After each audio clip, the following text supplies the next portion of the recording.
Hello, everyone, and welcome to another episode of the Essays and Espresso podcast. Boken is not with us today, but it's okay because we got someone big and bad. That's me. Wow. Yes, that's Acer. I'll be filling in for Bogan today, everyone. Hello, it is me, Bogan. Such a jolly laugh. Yeah, he's too jolly, my impersonation. But yes, while Boken is no longer with us, we have my good friend BadLad. How are you? I am wonderful. I'm glad that you decided to switch out usernames with someone else you knew that had a B in theirs. Oh! Well, you know me, I love a good alliteration. Totally planned. Totally Totally. planned. We can be a BAD, bad. We could be the bad podcast. Oh, we could. We actually could. You could have always been that. Yeah. Instead, we're the BDA? What? I don't Is know. that the chain of succession? I suppose. What a bad lad. Which is better, Rick and Morty or BoJack Horseman? I need to know if you're able to fill Bogan's shoes. Oh, God. I've not... God, when was the last time I watched Rick and Morty? There is a correct answer. I know there is, and knowing the vibes of this podcast, I'm going to say BoJack Horseman is the correct answer, but it's not my answer because I've yet to watch BoJack Horseman, and I have not watched Rick and Morty since maybe the end of season 2 or something like that. Oh my god, you missed the one with the pickle. Oh, I fucking saw that episode. Don't get me started. But But there was this moment. know, There's a famous a lot of moment people- in the podcast when Daniel was recording on McDonald's, and he did the guy in the video. He went and asked for his Szechuan sauce, and then he went crazy when he didn't get it. We have it all on tape in one of the episodes. Yep. Oh my God. Yep. Yeah, It's amazing. it's like between the two, I legitimately can't like pick out one that I would say because I have no fucking horse in this race. So I'm gonna throw out, I guess, Aqua Teen Hunger Force. You might even say you don't have a BoJack Horseman in this race. Ooh, BoJack Horseman. BoJack. No, the correct answer is Rick and Morty. He has a portal gun. He does. It's like Portal 2. Not really. No, it's exactly like it. He's blue. No, it's green. It's green. No, I'm saying his portal hair gun is is blue. green. Oh, yeah. No, Yeah. that's true. That's true. You know, I will say in that Pickle Rick episode, I did think it was pretty funny where he gets wounded and he staples another pickle to himself. Yeah. That was pretty good. That was pretty Rick and Morty it makes me so sad because I remember back in, it had to be like 8th grade for me when that show first came out. I think I watched like the second episode as it premiered and like no one gave a fuck about it because it was at that time where it just was not popular. But I have such a distinct memory of watching that going, this show's great. And then immediately afterwards watching Full Metal Alchemist Conquerors of Shambhala and going, this is even better. I was so wrong. That movie is I love so that. bad. No, That it's a movie's good bad. movie. I've had to have this argument so many times on this podcast. What is wrong with Conquerors of... No, wait, you said Conquerors of Shambhala? Yeah, not Oh, yeah. Starred Milos. I like Milos. That movie's okay. I like that one. I don't like Milos either. All right, cynic. Daniel is just a cynic. But Okay, like, Grandpa. yeah, but fucking like Conquerors of Shambhala. I just remember watching it, and I'm like, dude, how could this movie be bad? Ed's fighting a fucking dragon. This shit's nuts. And then I watch it like after watching, because at the time I hadn't even watched Brotherhood. So after watching Brotherhood, I'm like, wow. The ending of Full Metal Alchemist is really stupid compared to this. Like, So my The first... problem with Shambhala is like it's just totally unnecessary. The ending of the series was perfectly fine. Oh, yeah. It did not need anything else. I feel like that movie exists just for the bait of like, oh, here's Hughes. Oh, he's a Nazi now. Ooh. My first Yeah. exposure to Full Metal Alchemist was... Do you remember when Coldplay's Fix You was really big? I watched like an AMV video someone made of of that song with clips from the Conquerors of Shambhala movie, and then I watched the Conquerors of Shambhala movie, and I really liked it. And then I learned there was this anime that it's actually a sequel to, and then I watched that.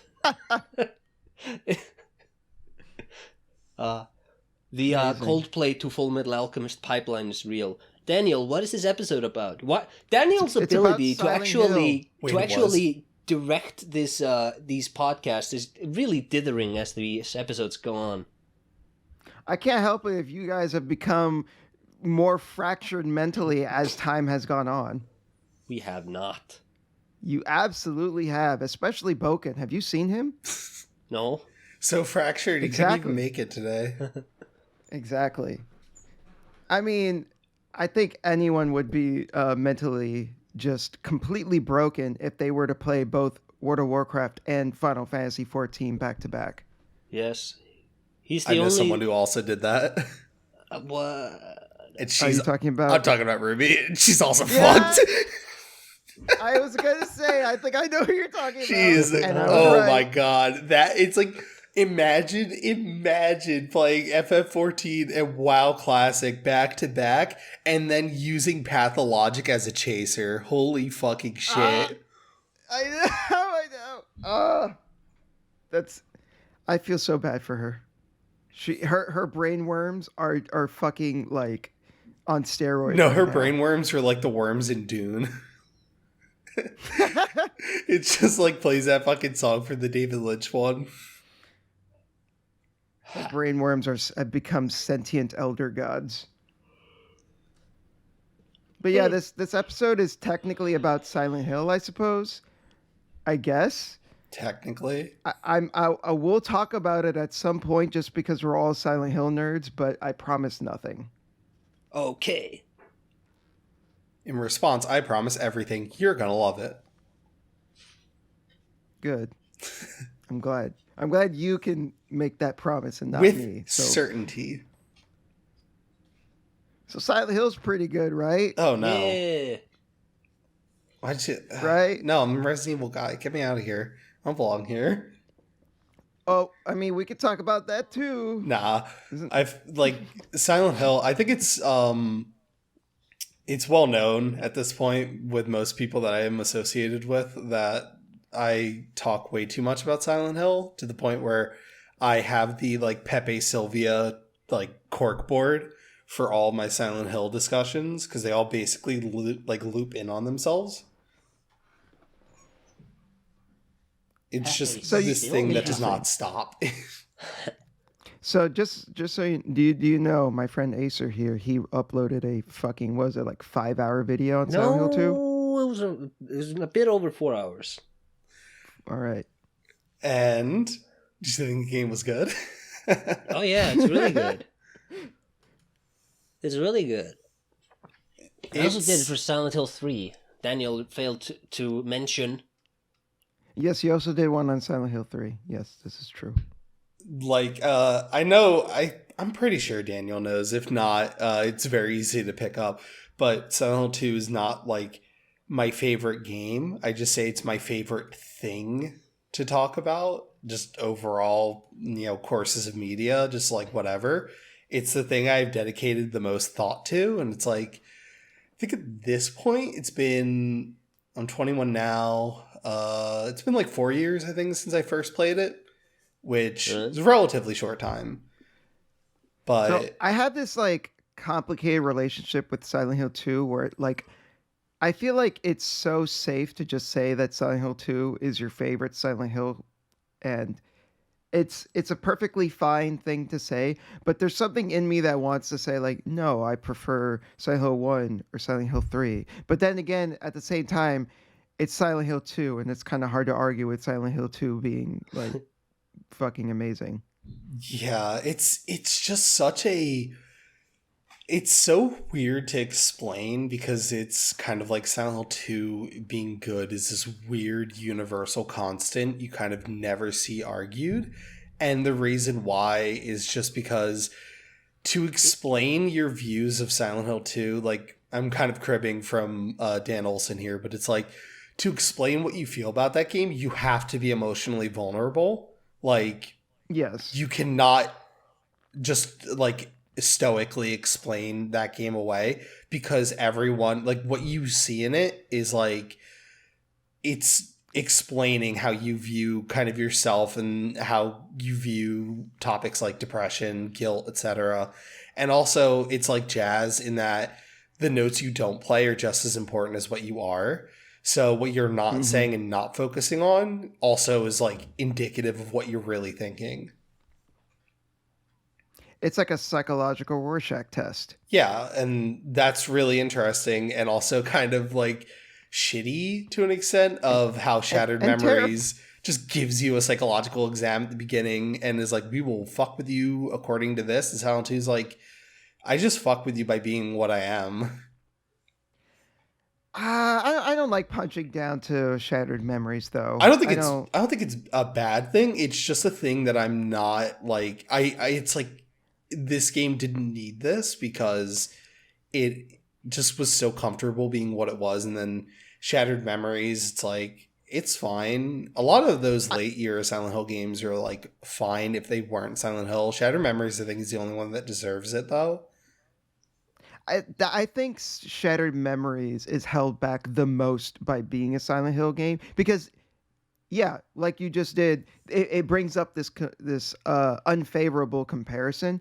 And if it was its own thing, I think we'd be more appreciative of the unique things that it was trying to do. Yeah, because some of the things in it are really cool. Like, I really like the phone as like a concept, and honestly, that Easter egg is still one of like the funniest things in a Silent Hill game. Oh, where you try to call Konami? Yeah, and it's like, we see you're calling from Silent Hill. Sorry, we can't help you there.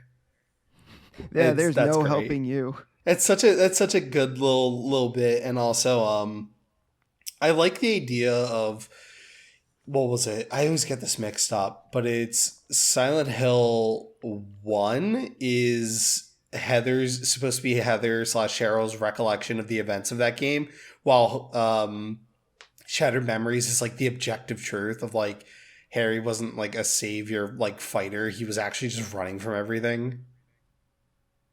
Yeah, that's the thing with Shattered Memories. Like, it has a lot of really good ideas, and it even executes a lot of them well, but it just does not feel like a Silent Hill game overall. It feels too much like this appendage almost, like it was grafted on to be Silent Hill, and when it really shouldn't have been. It's super weird, but I think Sam Barlow went on to do like other pretty cool stuff. Like, he did Her Story, which I thought was pretty interesting. He did another game called Telling Lies that I haven't played through, but I remember Boken mentioning it and he liked it. So like, at least that guy went on to do other things and was able to do some pretty unique stuff and showed that he wasn't just like a one-trick pony. But yeah, it is what it is with Shattered Memories. It's like, I don't even know what you'd consider to be like the last Silent Hill game that felt like a Silent Hill game, because 4. Yeah, honestly, like, that's the easy answer, and it's even 4 to an extent. Like, you could scrub that title away and it still would be this really cool, interesting survival horror game. Yeah, I think, I guess you could say the last true Silent Hill game was 3, because a lot of 4 does feel like it's like a spin-off of sorts, because like it most of the game doesn't take place in Silent Hill.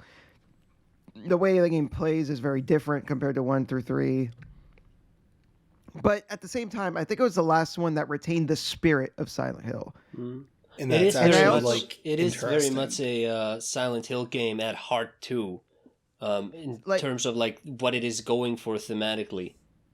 Yeah, I was going to say, I feel like Silent Hill 4, at the end of the day, also feels like a logical progression in terms of the ideas that it has and that it tries to tackle. So, like, the previous games dealt a lot, obviously, with sex and death and feeling vulnerable.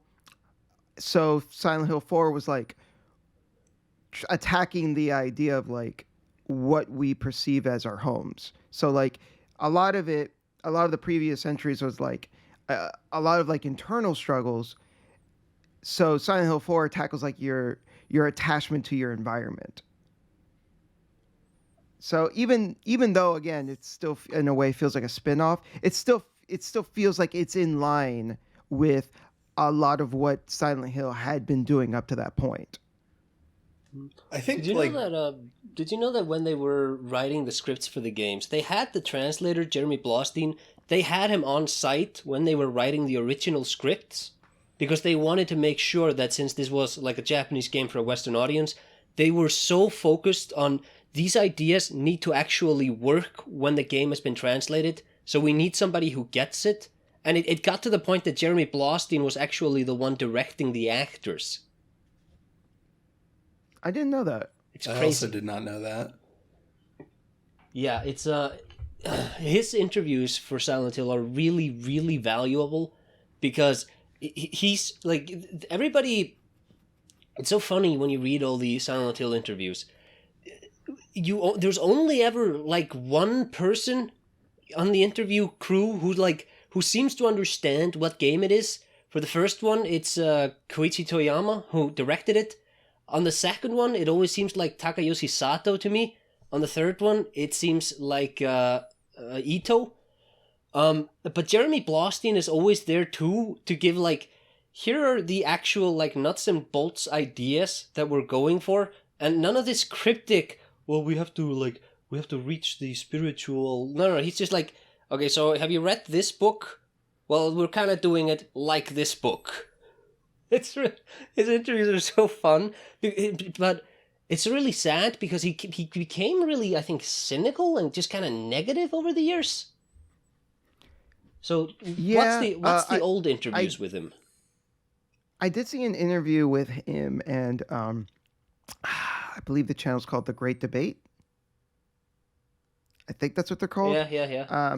They did a defense of Tom Hewlett video series, and in that defense they interviewed Jeremy Blaustein, and I remember in that interview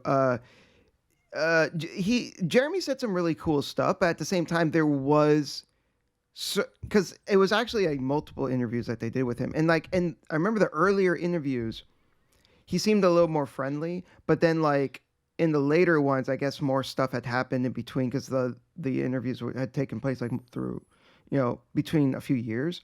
It sounded like, I think maybe the Silent Hill fans were starting to annoy him, and he did sound more agitated in that later interview. Yeah. So I don't know exactly what happened. I guess maybe it is just like Silent Hill fans were getting annoying, and I can see that being the case. That's like the Silent Hill fan MO is fucking be obnoxious as possible, but it's not to the extent of like, I feel like Resident Evil fans are a little bit worse. Not because, how do I put it? It's not because like the rabidity of it is not there or the obnoxiousness is not there. It's that like every Resident Evil like channel specifically that I've seen that like focuses on the series, they all basically make the same exact points, and it's like a circular discussion, and it's a bunch of people just like handshaking with each other over the course of a decade, and it's like nothing new is brought up. Like Silent Hill, yeah, they're annoying, and also like, oh fuck Konami, because I'm in that boat. But at least the conversations are interesting. Like everyone has their different interpretations on what the big four kind of represent, and they also have their different reactions on the others. I mean, there's not really that much like that you could say about the Resident Evil franchise in terms of its story. No, it just is. That's the thing. Resident Evil is so open and shut, and that's kind of what's great about it, is that it is this very simple and enjoyable franchise. And you basically have the universal opinions of like 1 is a revolution, 2 is a masterpiece, 3 is a little bit botched, 4 is the second revolution, 5 is okay with co-op, 6 is terrible, 7 is a return to a formula, 8 is the building up with that formula, and then everything else is just put into a compilation video that they'll talk about that's like an hour and 20 minutes long.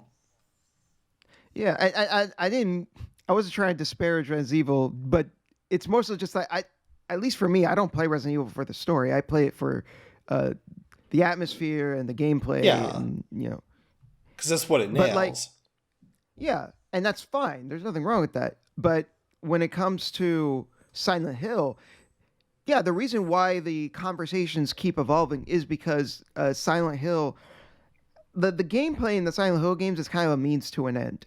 It's not really the point. The point is the atmosphere. The point is the characters. The point is what you personally are interpreting from the monsters and the story and the characters, and like what you personally take from them.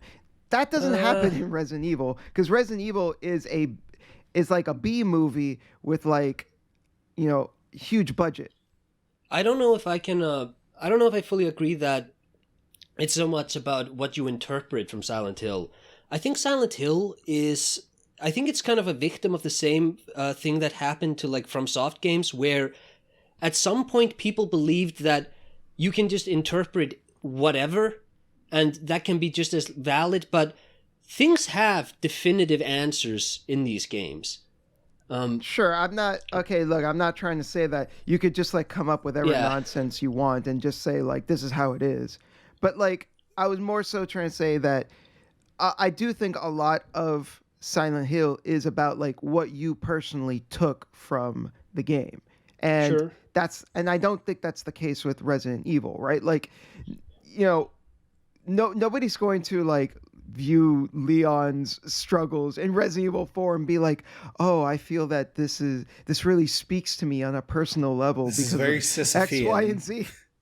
It's really Resident Evil is kind of like the movies of Tarantino, where there's not gravitas. They're not pretending to be anything but what they are, and they're just really, really well executed sort of exploitation schlock fun movies, which is great, and that's what you want. Yeah, and likewise, Resident Evil, it's just really, really well executed B horror movies as video games.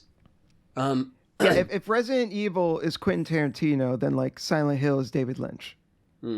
It's like the thing about Silent Hill that I kind of want to piggyback off of what Daniel was saying is not the idea of it's what you take away from it, but it is kind of that, how do I put it? It's that feeling you get when you're done that you are significantly changed in a way, and it is that feeling that you get from the characters within the game, because whoever goes in Silent Hill comes out very different at the end, and it is that journey about, okay, I've sat with this game for 6-7 hours depending, and I have a little bit of a different view or a different perspective, or I'm going to take away something that I'm going to be thinking about for a while. Yeah. See, I think it's a combination of, yes, it's what you take from it, but to your point, it's also what the games evoke within you as a person. Like one of the I talked about it in my, thus far I've done a video on Silent Hill 3 and Silent Hill 1. In my Silent Hill 1 video, I kind of talk about how it was written sort of from 3 different perspectives of what I remember when I first played it when I was about 13, what I played when I was about 17 and played Silent Hill 2 and 3 and went to go replay 1. And then now playing it, where there's about a 4-year gap in between each of those periods.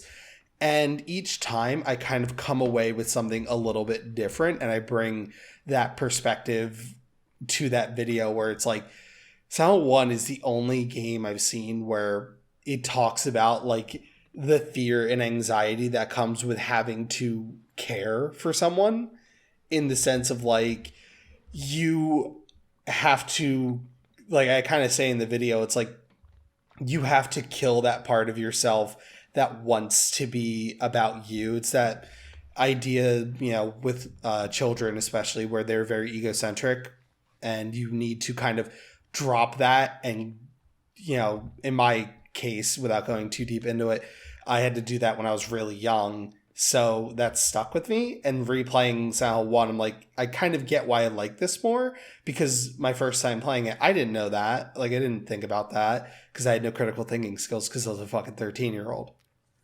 But like now playing it, I'm like, you really like, it's one of the rare times where I can play a game that I played when I was young and feel like I finally like understand myself better because of it. And it's like the game never changed. I just got better at figuring out what I wanted to hear from it.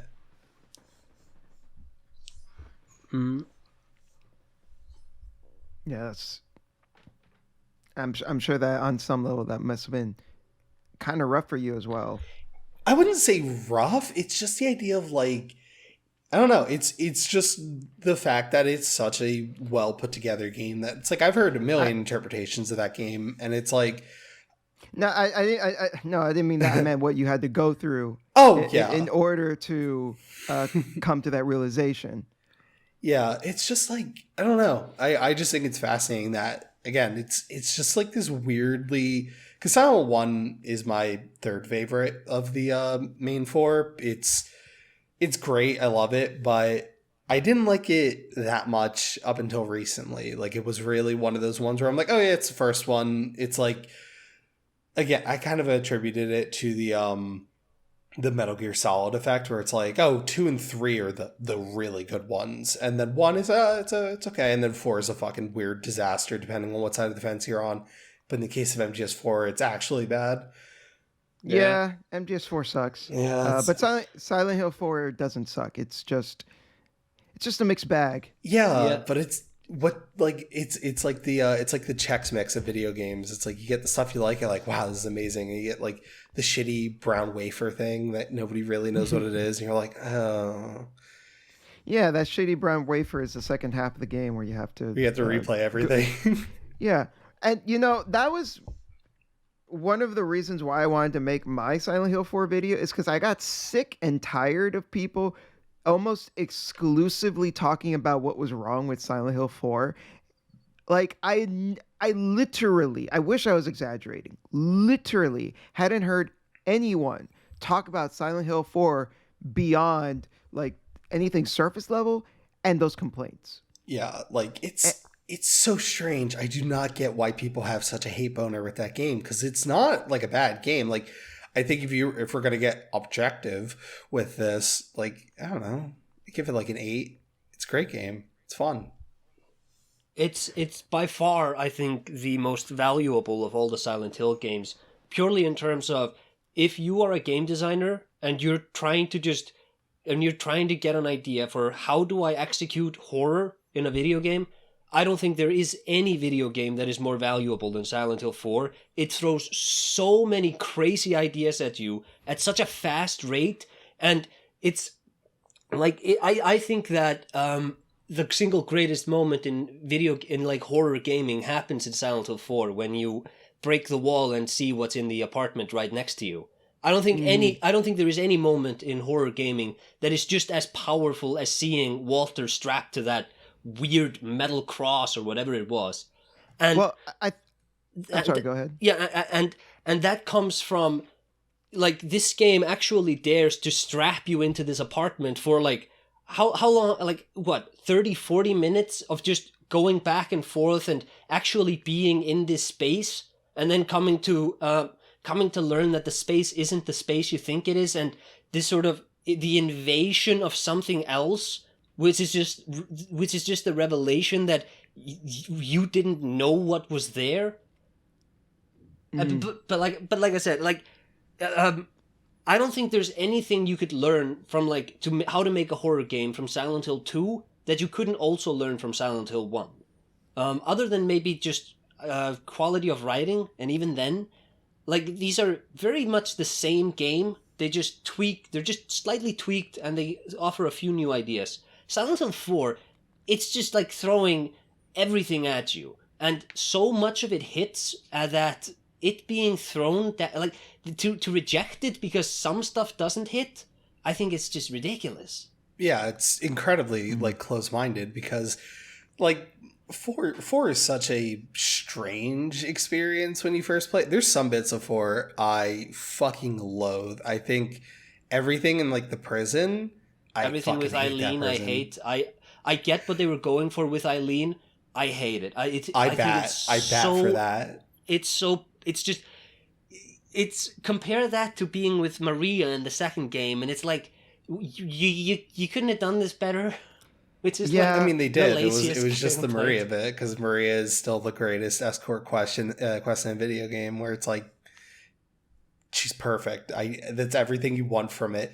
But Eileen, I like batting for Eileen, because my whole thesis on Silent Hill 4 is just the fear of just intimacy in general. Like I appreciate the perspectives of the invasion of the space called home, etc.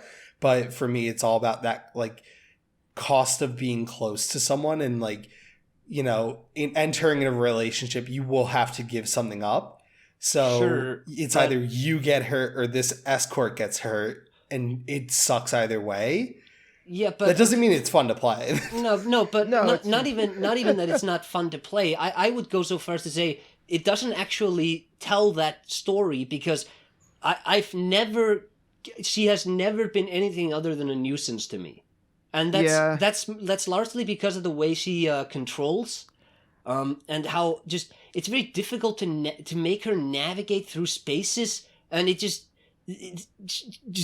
give her, I don't know, give her do something to her so that she doesn't grind the experience down for me. I feel like I've never had this problem. Like I know that she's really?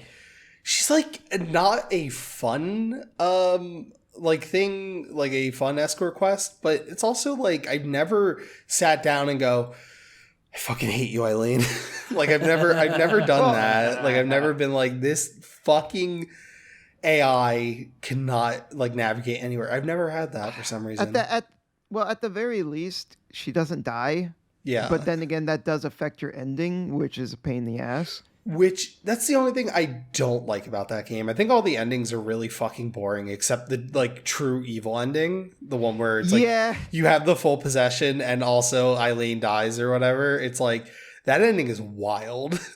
Yeah. No, yeah, when you see Walter, he's like looking through the peephole, and then young Walter's like, oh, we can be together forever now, mommy. It's like, holy shit. It's so creepy. I love that, because all the other endings are basically the same thing. Like, yeah. Although I do think the ending where like you save Eileen, but the the apartment is still fucked up. I think that's kind of funny. They're like, oh, I gotta go. they're like, he's like in the hospital with her, and they're like, oh yeah, let's go back to the apartment. Yeah. And then it just cuts back to the apartment. It's all fucked up. It's like, I gotta go like look on Zillow or something. This isn't gonna work out. Like, yeah, did you guys have you read the books, either one of you? Like the book that Silent Hill 4 is loosely based on, Coin Locker Babies? No.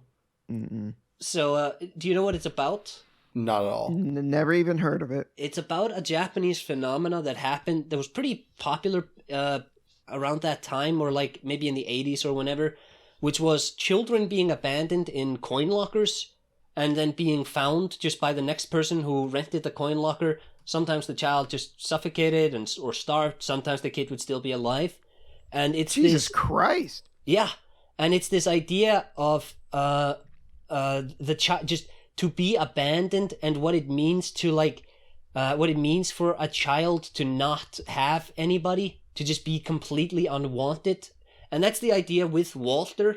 So he like which is why like he manifests the idea of like the apartment as his mother, which is like, that's a really strange idea, which I don't think necessarily plays well to most people who play the game, but I really like that. I also love in the end of Silent Hill 4 that the umbilical cord.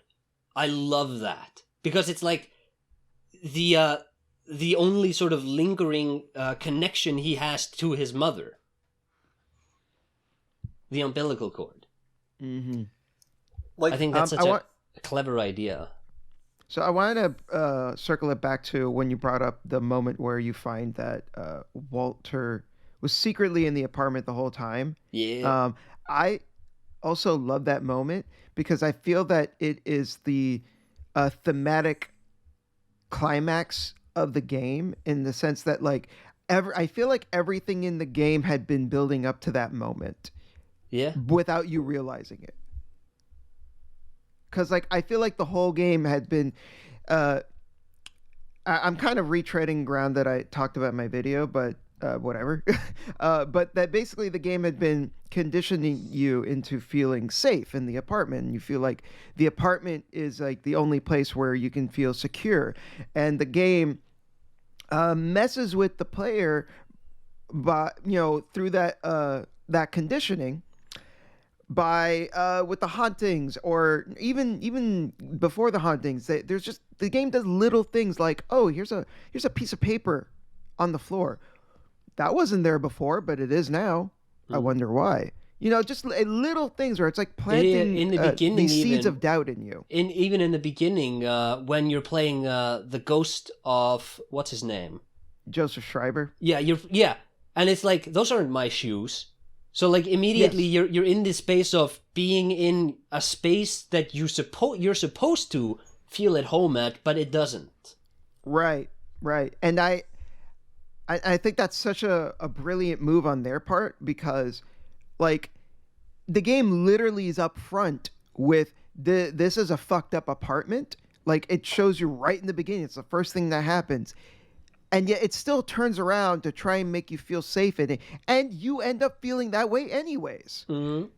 Like, I personally never really felt that safety in the truest sense when you're in the apartment, because what I like about that is it does kind of work on that level with Walter, where it's like, is the apartment safe? Not at all. Do you feel more comfortable there than anywhere else? Yes. And it's like, even if you have something that is fucking horrible, and in this case abusive / neglective, like the apartment kind of is, if that's all you have, you're going to cling to it like a life raft. And that's Walter's whole character. Is like, he has nothing but this horrible, haunted, aggressive apartment that wants to hurt people. And it's like, that's really interesting compared to everything else that you experience through that, which is just a horrible forest, weird prison with disgusting holes in it. I hate that fucking prison. Sure. Like, I don't think anyone playing the game is ever going to feel like 100% comfortable. They're not going to feel like... It's not like a Resident Evil safe room where you're like, oh, thank God. Yeah, but at the same time, the game still does a really good job of conditioning you into feeling like when you're fighting monsters and then you're like low on health or whatever, and you get back to the apartment, you do feel that sense of relief of like, oh man, I'm back in the apartment. I feel so much better. So like, even though like, you don't necessarily feel like 100% safe, it does a really good job of making you feel much better about being in the apartment. I say it's not that like it kind of, I function on the apartment as like, again, an abusive relationship. It's not the fact that it's like you feel better because the apartment makes you feel like you need it, because, and this is one of the things that people will critique about this game that I genuinely love, is the inventory, where it is very limited and you have to use the box in the apartment. And it's like, you can't just leave because there's things that you need there. And it has things that it can only provide to you. And it will condition you to make you think that. And that's really interesting and very fucking scary. No, yeah, you're right. That's another thing. The game forces you to use the room. You have no choice. You can't just go through the game and ignore it. You have to make use of it. You even need to use it for puzzles. Which is awesome. That is one of the best fucking puzzles in the series. You're thinking of the forest, right? Yeah, where you have to give the guy chocolate milk. It is so fucking cool. No, it was where you have to... it's like the medallion where it's like, if you take it, you'll wander forever. And you try to walk through it. Awesome. Yeah. That part too. You have to put the medallion in the box the and get it the other way out. It's such a like they use the room really effectively, and I love They do. the bits of the game like that where it's like so interesting that this is not just like a hub or a save point. It is a gameplay facet. Like it's something that you actively are using because it's a game called The Room. You're going to use the room. And I think what sucks more than anything else, though, is that I feel like all of these ideas could have been expanded upon even further, and no one has ripped off Silent Hill 4. Not yet. I haven't seen any indie developers. I haven't seen anyone else look at Silent Hill 4 and go, "Wow, these are really cool ideas. We should make them our own and do other things with them." Daniel, maybe somebody in this very Discord call is working on a game right now that is just Silent Hill 4 that looks like Zelda. Oh my god, BadLad. BadLad, I didn't know you can make games. I don't know how to code. I can barely draw. Fuck out of here. On that chocolate milk guy though, like, look, he didn't need to stammer. It's just, It makes it take longer to listen to him. Just tell me what you need. The nosy guy. Yeah. Start as you mean to go on, Chocolate Milkman. Look, if anybody listening has a stammer, I'm not attacking you. I'm attacking this guy. His death was like, oh, he's like carving the numbers in him and he's burning. Like, oh, that was fucking metal. It's like these Silent Hill 4 is so cool, but for me, this is my attempt at like a fucking gnarly transition. Watch this shit. I'm gonna like shift into Gear 4. I love Walter. I think I've mentioned this multiple times. But he's not my favorite antagonist in the series, even though 2 is my favorite. My favorite antagonist is still Claudia. Yeah. I love Claudia more than anything. She's fascinating.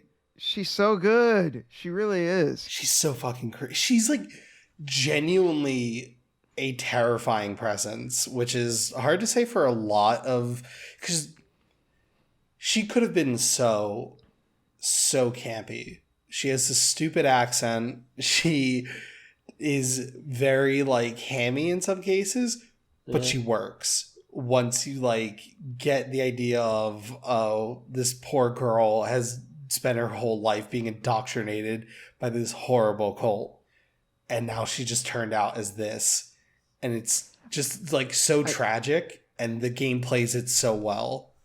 I think the cherry on top of her character is her not having eyebrows.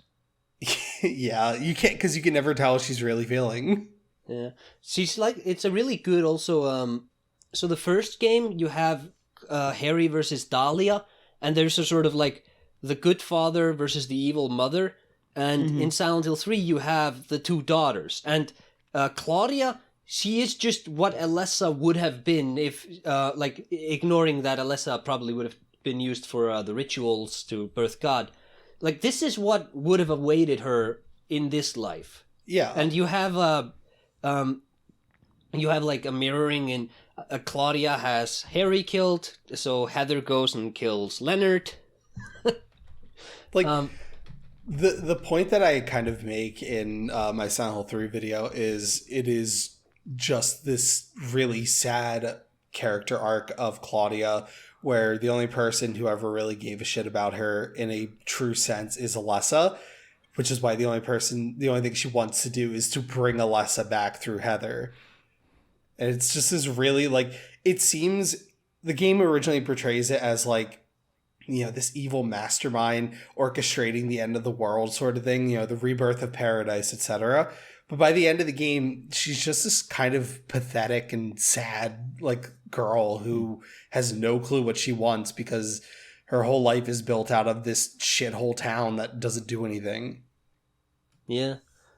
Did you know that for the God boss fight, they just repurposed Maria's face and gave her black hair to I actually did know that one. It's crazy. Really? In Silent Hill 3? Yeah. Also, Harry's corpse is the same as the corpse of James Sunderland watching the television. In Just brown in hair. the apartment complex, right? Yes. I do know that there's a dead body in Silent Hill 3 that's Angela's character model. The one, the closer's killing, I believe. Yeah. Like I think that's like the first time you see an enemy in the game. Yeah. No, you first see an enemy in the dream sequence at the start. But you mean the first time in the mall you see an enemy? Yeah, no. I mean, yeah, after the dream sequence. Yeah. That opening is so good. Like, I would all the Silent Hill games have really good openings, like our main four, in the sense of like they set a tone really well. Like we already talked about the beginning of 4, where it's like, oh, those aren't my shoes, and it's kind of this off-putting feeling. But 3's so effectively captures that, like, again, that nightmare feeling of like anywhere I go is wrong. And I love that it's all about using, like, that game's the whole idea for me at least is using the past to kind of inform how to avoid certain things like that, and you know, the effects of trauma and stuff. So when you get back to the amusement park, you can go on those tracks and get hit by the roller coaster again if you want. Like, I think that's so cool that they left that in, where it's like, if you did not learn, now's the time to learn. Did you know that the camera angles in the little alleyway in Silent Hill 1's beginning, they replicate those camera angles at the end of Silent Hill 3, right? Like when you're walking toward the to the final confrontation with Claudia. Mm-hmm. From memory, those are the exact same camera angles at the church. God. It's like the little details. That's what makes the series so interesting. Is it's just like stuff you'd never expect to be followed up on is followed up on in full. Like I think the best example is when you're getting the one of the coins in the apartments of Silent Hill 2, you get the newspaper that mentions Walter Sullivan, and it's like, okay, well, here's this completely irrelevant character that doesn't really matter in this game. Lo and behold, he's the main antagonist of 4.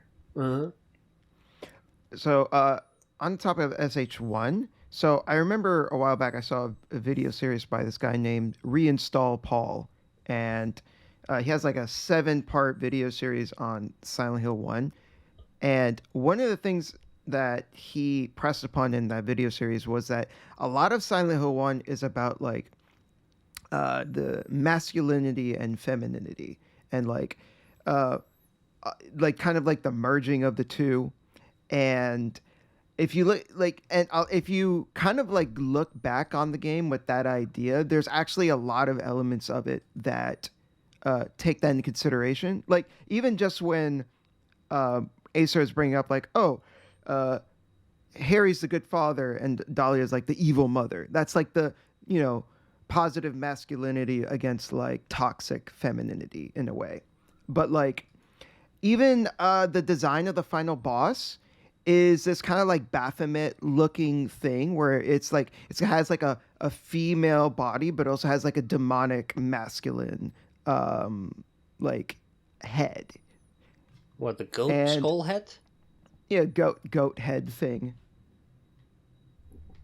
Versus that's the incubator. The incubus.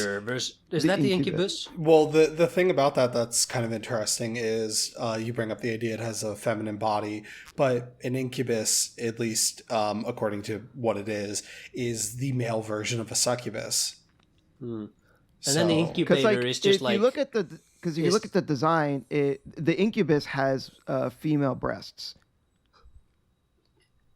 Yeah, it's like I have the Silent Hill 1 vinyl, and on the center of the vinyl is actually just the incubus, like drawn. It's that art that you actually just sent to us. It's a really cool design. I really like it.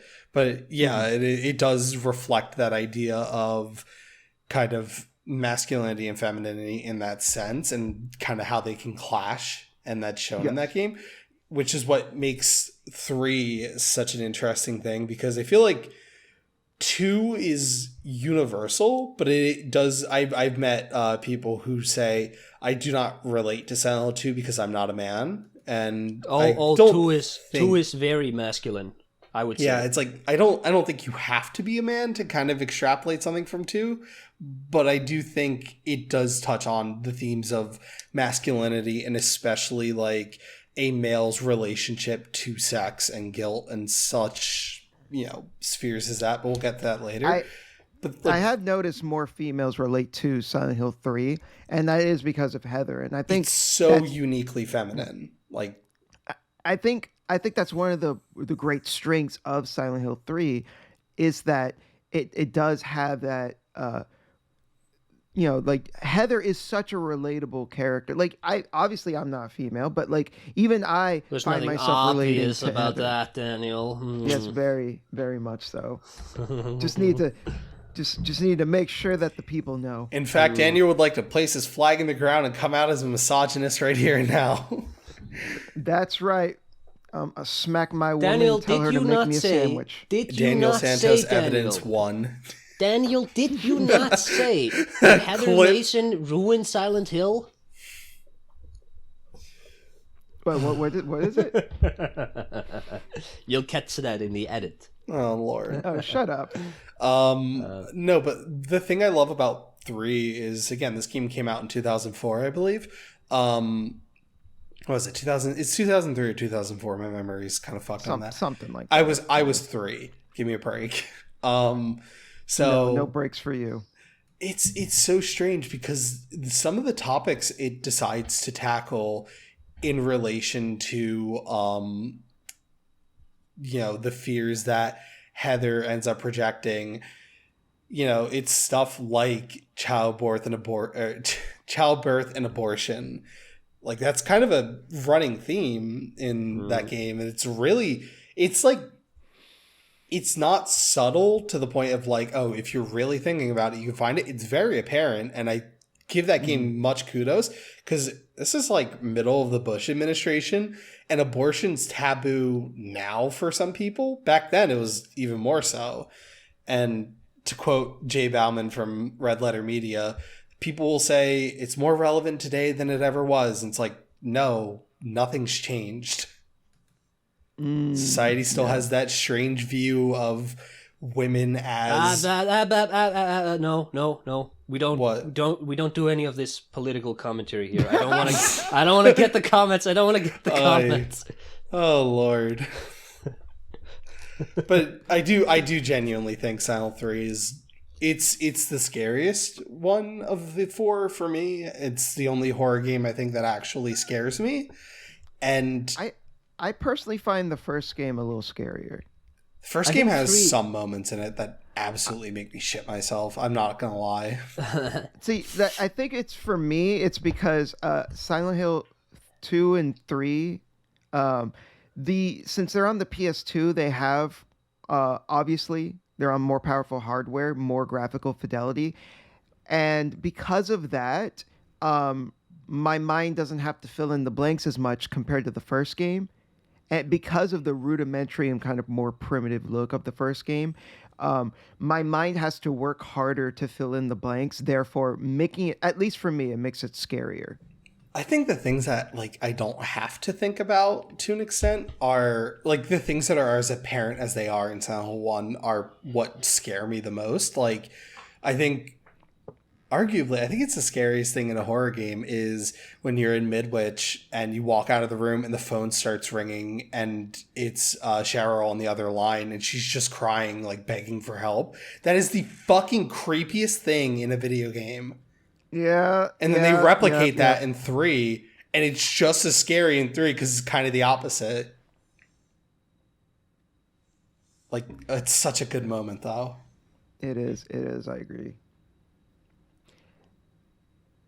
And I think a lot of the stuff in 3 that makes it like in my heart, I want to say like 3 is my favorite because it does so much that's so interesting and unique. And and one of it is that Heather is such a good character. But with the other, so like with Silent Hill 1, technically those monsters are based on Alessa, who is Heather, right? Mm-hmm. But like a lot of that, the monsters and stuff is a lot more primitive because she was a little girl. In Silent Hill 3, a lot of that stuff has aged up with her. So like a lot of the fears and anxieties that she has gone through are now being manifested in a way that is concurrent with who she is as a person at that point. So like you even have like a giant like a penis worm monster thing is like one of the first bosses. And again, this kind of ties back to how Silent Hill 1 is like about, femininity and masculinity. And Silent Hill 3 I don't think is as explicitly about that, but it's still carried over because it is a direct sequel to the first game.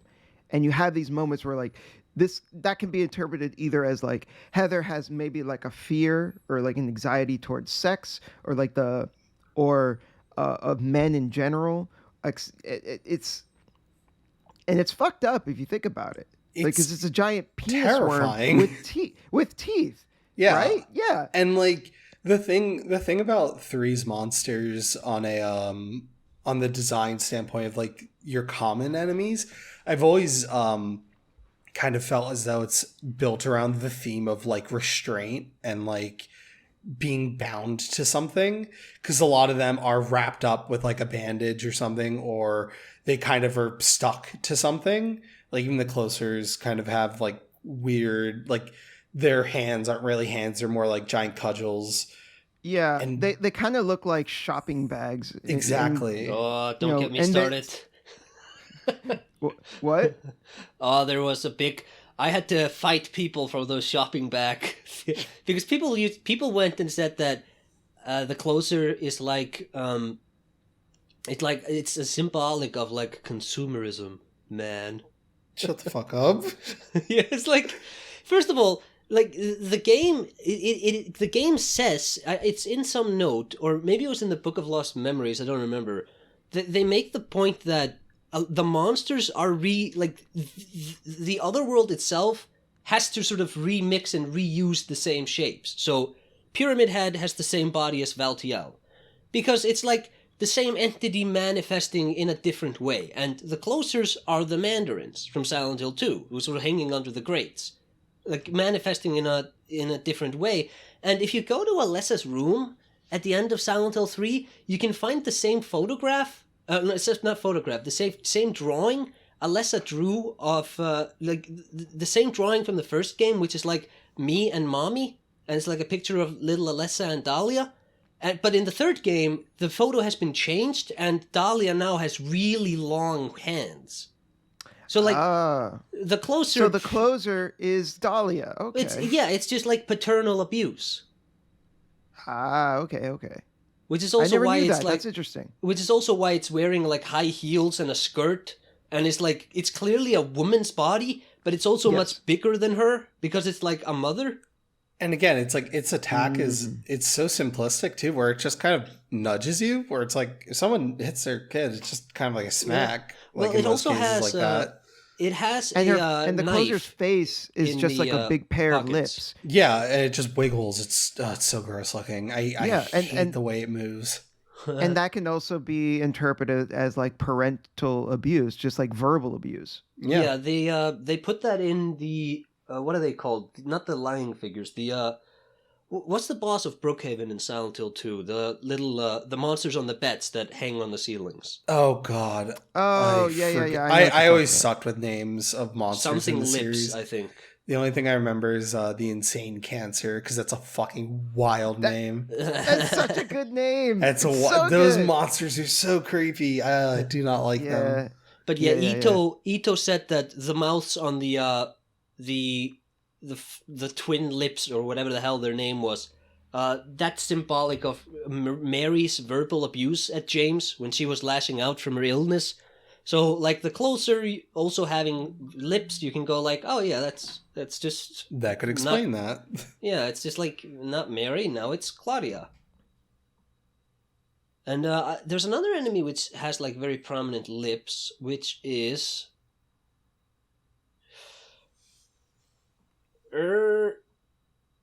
No. I can't remember. Yeah, I never got people who are like so encyclopedic about the names of monsters. Like I love Silent Hill, it's my favorite franchise, but man, I suck at remembering these names. I just remember it's like Yeah, right. Actually, that's not fair. I was gonna say, oh, the little dudes walking around Midwich. I remember they're called the Gray Child, but that's easy just because they're gray children. Um, Speaking of that fucking baby in Midwich that like clicks or it makes crying. I don't even know what sound it's making. It's like a duck or something. You know what I'm talking about? Like, what the fuck is that sound supposed to be? Like, it's so off-putting because it just sounds so strange. It's like I could not replicate it if I wanted to. I think I know what you're talking about. It's like in the bathrooms. It's not an enemy. It's more like a ghost. It just kind of walks away. Yeah. It's like I've never understood him. I'm also thinking now about the burpers from Silent Hill 4. It's like just the which one? The guys who burp. The dumbest noise. It's like stock sound effect 1. Oh yeah. Yeah, but it's also like that's their only noise, and they make it every time you interact with them. It's so if you hit one down the stairs, it burps all the way down. Like burp, it's burp, burp, really funny. They that was a mistake. That was a complete mistake. Yeah. I don't know what they were thinking with that one. I want to believe that like it initially had a different sound effect in mind, and that was a placeholder, and they just fucked up. And they just never swapped it out. I want to believe that's the case. I hope that's the case for their sake. There was an enemy in Silent Hill 4. Do you remember those dogs with like the really long tongues? Yes. Yeah, they kind of sound like jaguars. Yeah, well, I don't know about the sounds, but I think those enemies are supposed to be, what are they called? I think they're called, it's some Japanese demon. Hold on, it's called Akaname. Yeah, so it's a creature that inhabits a really like unclean spaces and licks up filth. And it's the same creature that the Bloodlickers from Bloodborne are based on. The guys you hate outside of Caners. Yeah. With like the really long tongues who have to like clean so up impurity. Yeah. That makes sense though. It's like, if we're talking about Bloodborne for a half second, the only other thing that fucks me up in that game too, like as bad as that, is the dudes that, I forget what they're called. It's the ones that they wear like the robes and they jump on you and they suck insight out of your brain. Oh, it's so nasty. Oh, the Garden of Ice, the ones with the fly heads, sort of? No, but those are just as bad because the first time you encounter them, so you're walking in Bergenworth and you're not expecting it. Oh, wait, are you talking about the... it has like the proboscis. It's like the one that looks like a tentacles, like it's shoving it into your head. Oh yeah, I'm sorry. Yeah. You're talking about the Mind Flayer. Yes, disgusting. Yeah, that thing is the same as that thing is the same as the guys with the snake heads. It just has a phantasm instead of a snake because it has more insight. Yeah, fuck that. But it's like, that's something I've noticed is Silent Hill and Bloodborne are the only two things that effectively do monster designs that can actually like unsettle me to an extent, because I'm relatively hard to scare and I'm easy to unsettle with games. Like, things can kind of make me feel off, but I'm never truly afraid of something. Silent Hill has gotten that fear from me, and one of my friends, Pat, he's my editor, but he's been trying to play more of the Silent Hill games because he's the Resident Evil guy. So he kind of reports back to me and he says, oh, I've been playing Silent Hill 2 because I gave him my copy of it. And he's like, I can't play this game because the sound design is too fucking scary. And I'm like, you're completely right. And I've never realized how shit-panningly terrifying that is. Like, all the games have that ambiance of just like, you should not be here. This is not a good place, and it's very creepy. Like, so I don't know. So I want to ask this. So some people seem to have this idea that like Silent Hill is like a therapist in a sense. It's like Silent Hill is trying to consciously help these people with their problems. And that idea has never really like fully like made sense to me. To me, I always felt like Silent Hill is not that sentient. All it does. It's like it's just showing you what you are feeling deep down, and it's distorting it. And I feel like that's all that Silent Hill actually does. I never really got the vibe that like, oh yeah, Silent Hill wants James specifically to move on from the death of his wife. How I do you never guys got feel? that. Like I've heard this idea many a times because it's something people like to say. I like to think of Silent Hill as just this neutral entity that it doesn't think, it doesn't act, it just is. And that's what Yeah. makes it scary. Is like one point I consistently bring up about Silent Hill 2 in particular is it is for about 90% of that game the most alienating experience you could have playing a game, to the point where you're like, this is just a thing that does not like me. It's creepy, it's weird, it does not feel real, and you kind of separate yourself from that, where you're like, Silent Hill 2 might have come out of a void, and then the last like 10% of that game happens in the hotel, and it becomes uncomfortably human. And I think that's what makes that game work, and it only works if the town isn't this thinking, feeling thing. It is just this, it's a haunted town. It doesn't control that. The spiritual power of the town is only a factor in the second game. In the first game, it's the demon fetus, and in the third game, it's also the demon fetus manifesting the inner turmoils of Alessa. But we know from Silent Hill 3 that the power of the town used to be good. It used to be like people had a good relationship with it before the European settlers came and they sort of tainted the town. Yeah. And but see, I could go either way because all the games, like the canonically good ending to all the games are, well, not the canonically, but like the best ending always has like a man walks out of Silent Hill with a young girl.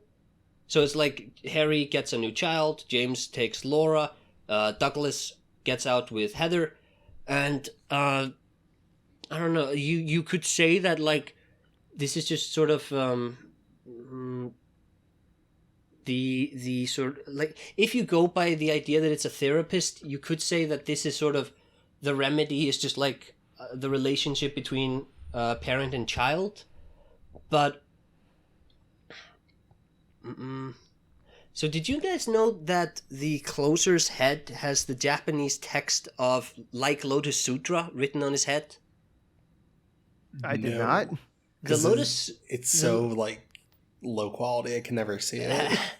The Lotus Sutra is a Buddhist manuscript which details the final teachings of the Buddha, and it also talks about skillful means, which is the idea that, you know, just because this guy this tribe over there practices Buddhism differently from us, that doesn't mean they can't get enlightenment. Like, different schools of Buddhism don't need to be in competition because the meditations and all that, they're moldable to their climate. So meditating near a body of water, that's only a good meditation method if there's actually water around you.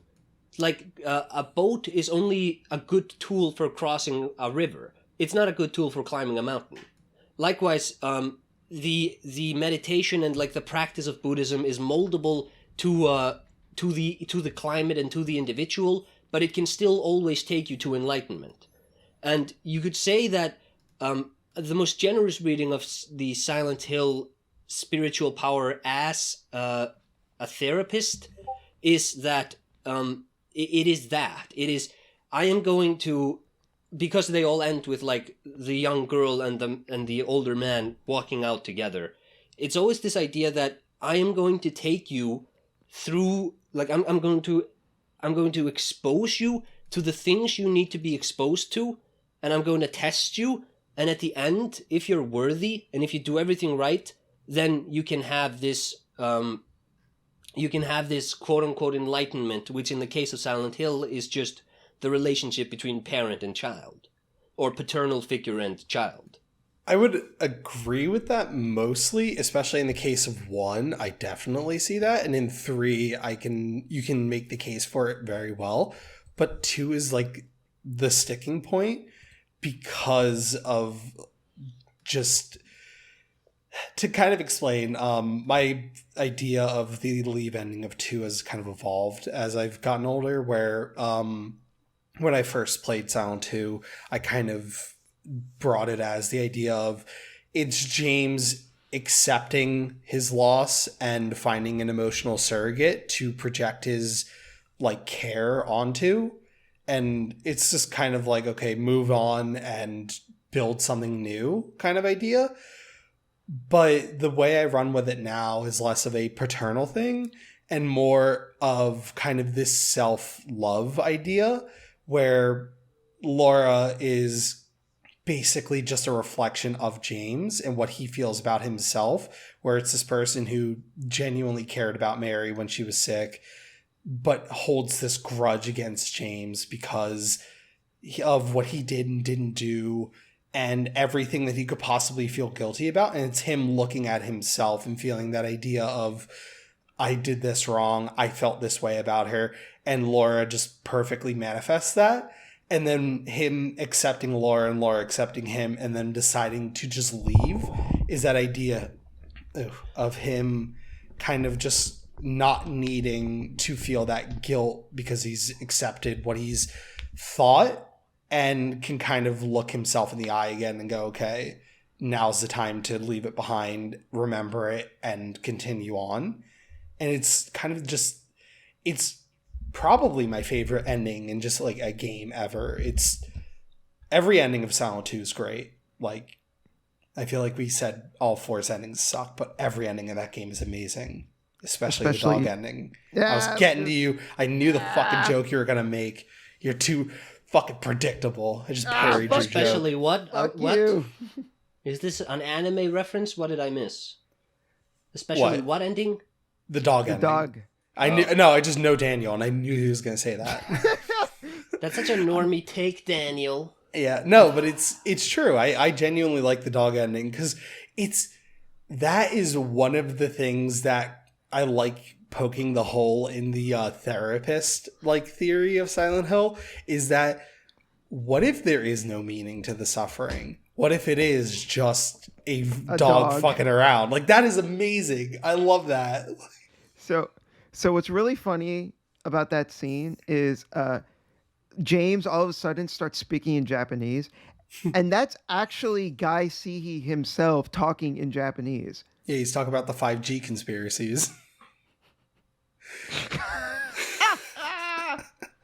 That would be the best is they remake Silent Hill 2, and it's just like, why did you go to Silent Hill, James? The 5G towers were calling. No, his radio would be that. And he's just being chased by vaccines. Oh my god.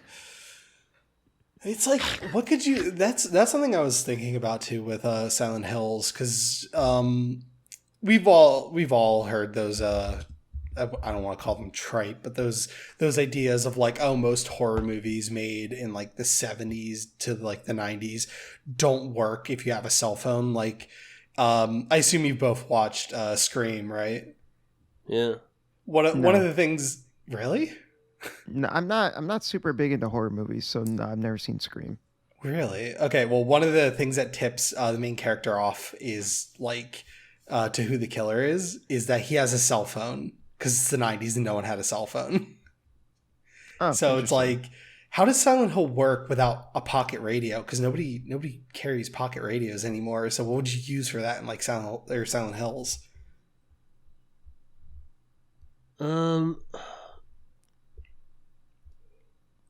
See, the purpose of the radio is to kill jump scares. It's just there so that when you enter a room, you know there's a danger, and it's just long dread rather than, oh my god, there's an enemy there, because it's way scarier. Yeah, it also just a jump scare every minute gets really fatiguing really fast. It's also just because it's just startling you. It's not actually Scaring So you. I'm wondering if because you don't really need a radio, but you do need. But like, what's the equivalent? Like, what you do don't we need, you put don't. in place? Yes, you just need to I think you could do. I think PT could be a good example where you could just like the moment you enter a room, you just see the ghost in front of you, and then it disappears, and then congratulations, now you've seen a ghost, and now you maybe just hear weird things around you, and you don't know how the ghost behaves, so you don't know if it's okay to turn around. I think actually, funnily enough, the radio from PT. I love that radio. That radio is super cool. That's another good one. It's probably one of the scarier parts of that game. Like, I just love the where was it? It's like you try to fuck with it and the voice just says like, "Oh, don't touch that dial. We're just getting started," in like a completely different voice than what's talking. Yeah, I also love the one where he tells I really you like the idea that it was like a regular radio broadcast and then like some entity just took over it to fuck with you. And I love like where it layers the audio, so it's like you hear the original story, but then under it, it's like I think it says like he strangled him with a gardening hose, but under it you could hear it just say like umbilical cord. Like it's something like that. Like PT. Yeah, imagine. I don't understand those people who have like turned their backs on Kojima because they didn't like Death Stranding. Like, fucking play PT and tell me there's been a better directed horror game in the last decade. Because there hasn't. Like, this is a masterclass. It's so strange because I've been working on an idea for a video about first-person horror games and how they've evolved. And the three that kind of made a first-person horror game kind of what it is today, that doesn't include Slender, because fuck Slender, being Amnesia, The Dark Descent, Amnesia, Five Nights at Freddy's, and then PT. And it's like, I have my issues with the first two, but the thing with PT is too good, and everyone tried to copy it without understanding why PT is as good as it is. I love how every other month for like 3 years in a row there was another Kickstarter that's like, well, this is a game inspired by PT.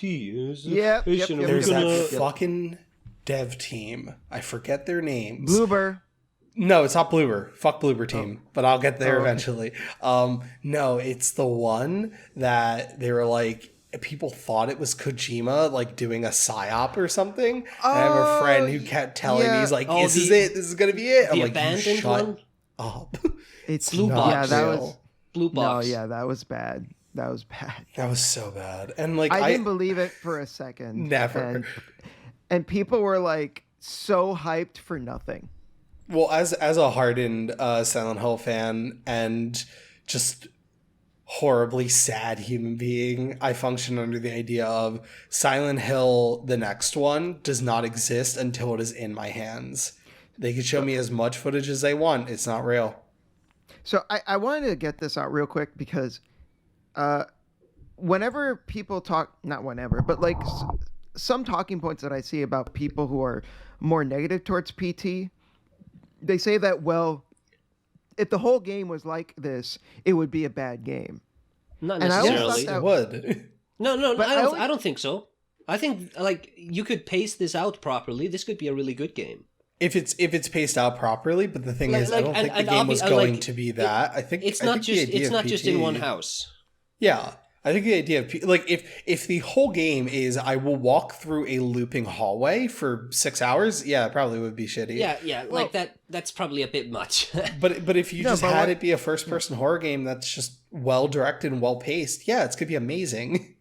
Yeah, but like I always thought that was like a really weird thing to say because PT was clearly very specifically crafted to be the way that it was so that it would be hard for people to find the secret of, oh, this is going to be a sequel to Silent Hill.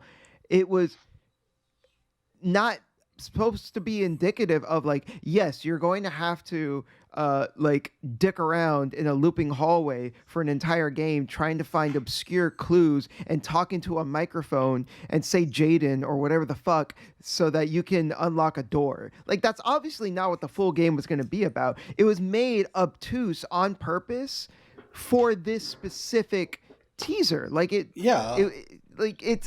just was baffling to me of like, oh, people are hyping this up like if it was going to be good, but if the whole game was like this, that would be shit. Obviously that's not what the full game was going to be like. It's what we were talking about, I believe before we started recording. It's the idea of reading everything with a very hyper literalist like lens. It's like, yeah, the no whole game capacity was probably, to abstract what's going on in front of you. Like the whole game was not going to be a fucking treasure hunt to find some bullshit that doesn't matter. It's like it was going to probably be just a well-made horror game. Yeah, like this was probably like, if anything, if Silent Hills were to become a thing, the most emblematic element would have been the atmosphere that was conveyed. Like I think that more than anything was what the PT was supposed to be. Like it was supposed to show us like, hey, look, this is how the game is going to look. This is how it's going to feel, and obviously we're going to do different things with it, but like this is like moving forward, this is what the game is going to convey. These are the vibes you will expect. The vibes. These are the vibes, exactly. And like that's what's so interesting about PT is, with most demos, it's kind of gameplay, you get a little bit of story, etc. But with PT, you're basically only getting the atmosphere to expect, and the atmosphere is suffocating. It is. I remember when PT dropped, I used to not like it because I thought I was a big-brained 14-year-old, and I was like, it just is a shitty jump scare, and that's it. It's like, no, it is the greatest jump scare in a video game ever made, because it is everything before that matters. Because it doesn't work if you don't have this, hour or so. And it doesn't feel good when you say that you were 14 when PT dropped. Hey man, you fucking young buck.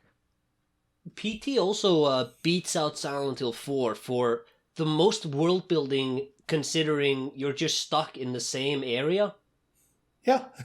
Like Silent Hill 4 has a really big world, even though it like technically just takes place in one apartment. PT has a bigger world, and it does it with a radio.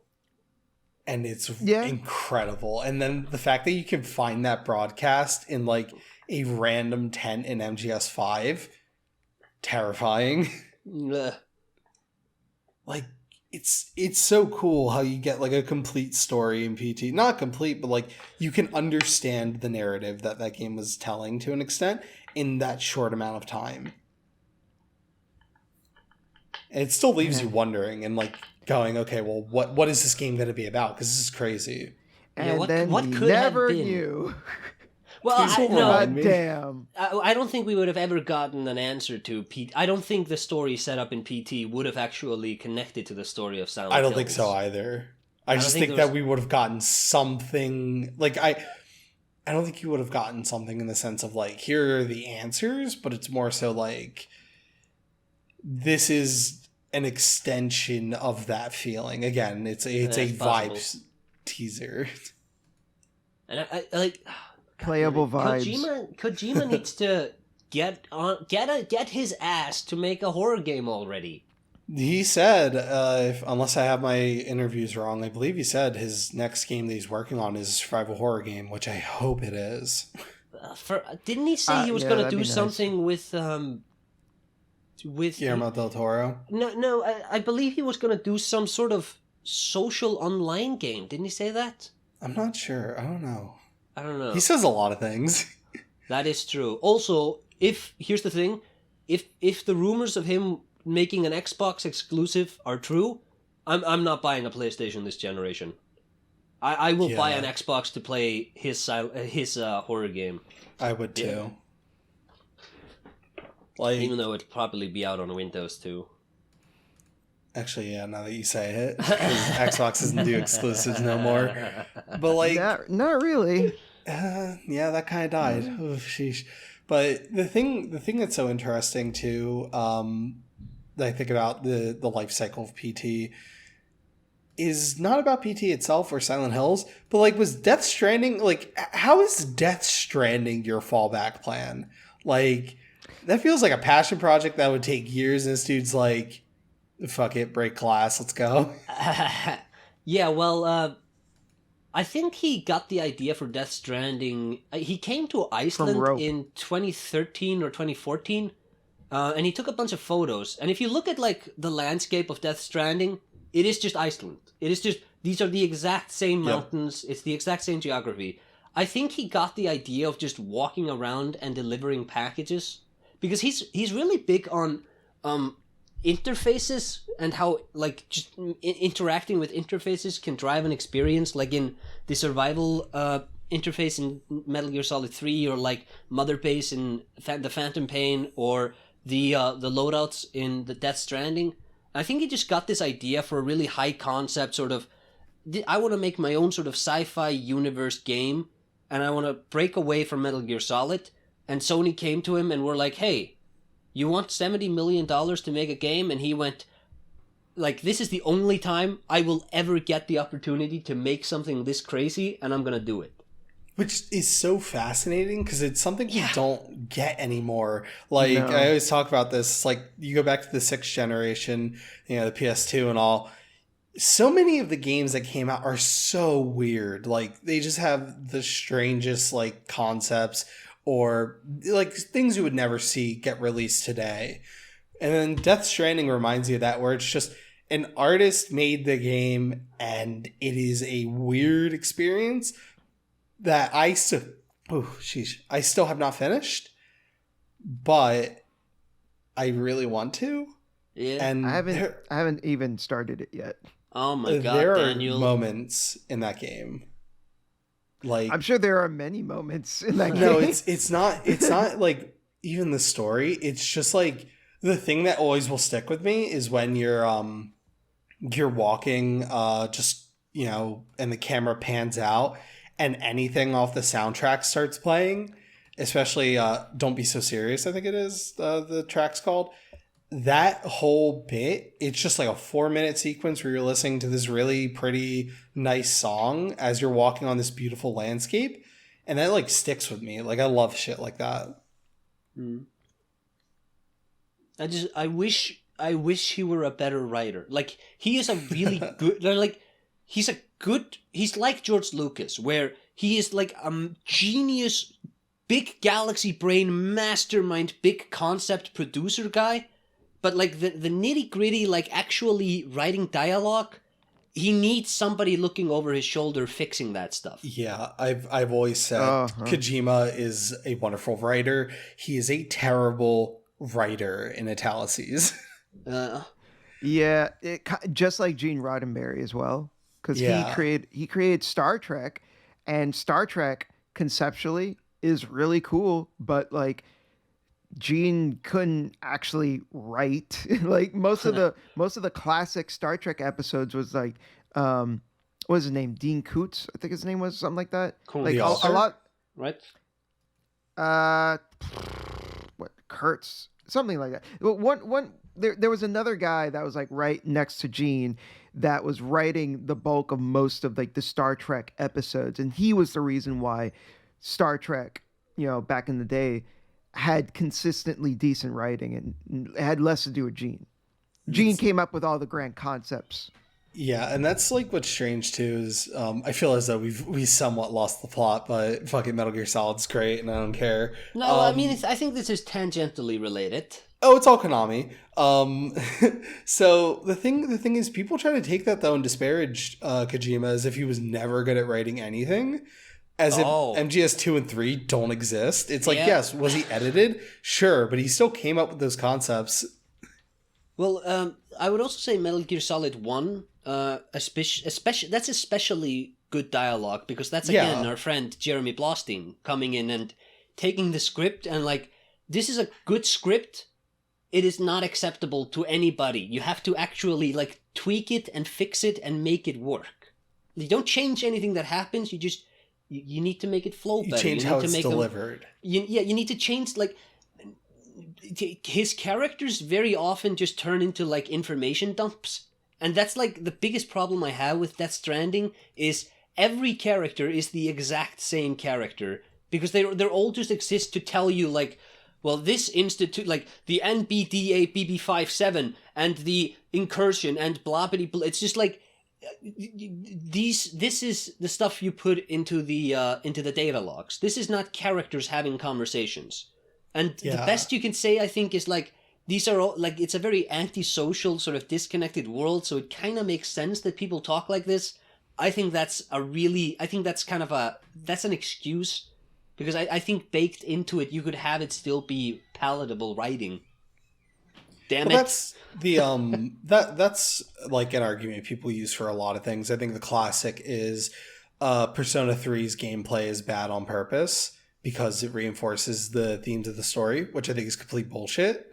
Like, it still plays like shit, and I don't care. It's like, you can punch me in the face and then tell me how it says something about capitalism. I'm still gonna be mad that you punched me in the face. Well, the thing about this is always, if you're making it bad on purpose to make a point, you could have made it bad.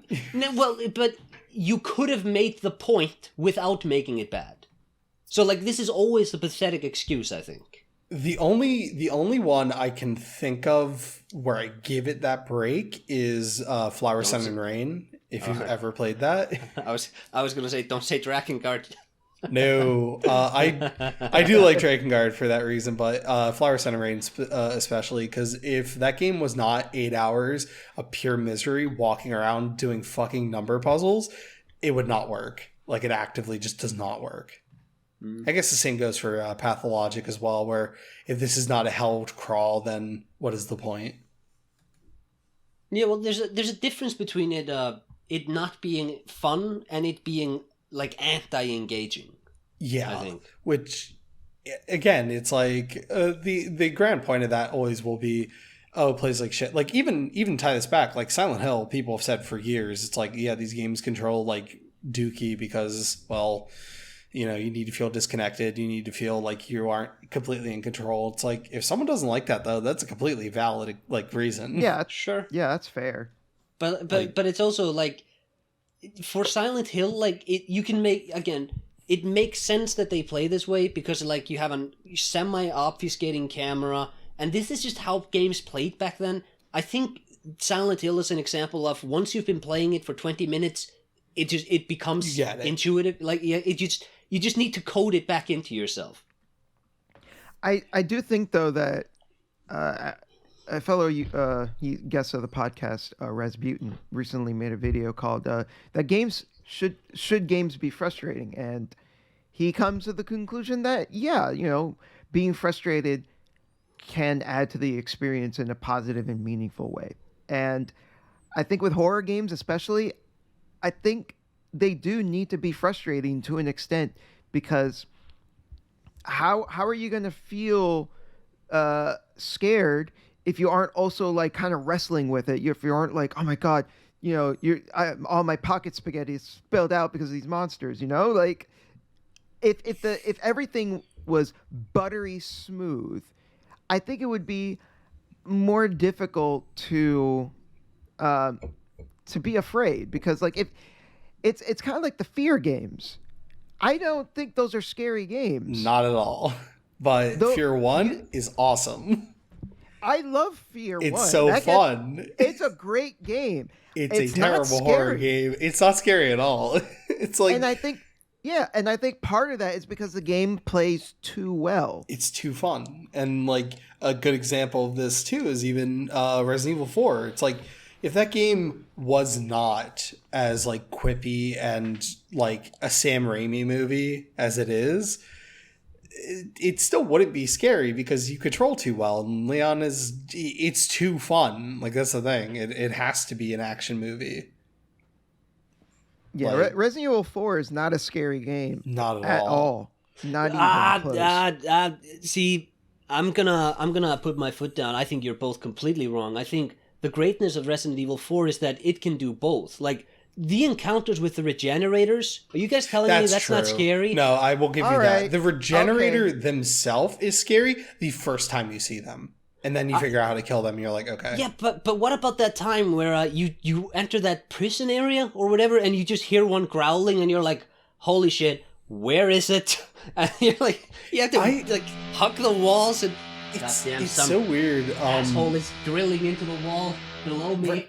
Like the regenerators are, this is gonna be such a fucked comparison, but the regenerators are to like survival horror what the piano in Mario 64 is to like platformers, where people will like, is it scary when you're like, you know, Mario 64, the piano is scary when you're like 4 and you're not expecting it. Like, I mean, I know I was like that. I played Banjo-Kazooie when I was little, and in Clanker's Caverns, there's like a green thing that comes out of a pipe. It goes like, wow, and like that scared the shit out of me. But like the regenerators are kind of like that, where it's like, yeah, they're scary when you first encounter them, but once you understand them, no longer. And it doesn't take that, like, it's a solid thing. You play for 20 minutes or whatever, and you get it. It's like you encounter a regenerator once, twice, 3 times. Okay, it's just a common enemy now. Sure, but I think they can still be used very effectively to make for a more tense experience. Oh, yeah, they do use that. And the example you gave makes sense, where it is tense. Like, okay, well, where is it? And it's because it's an enemy, but you also are Leon Kennedy, and you're fucking strapped at that point. Like, if they came...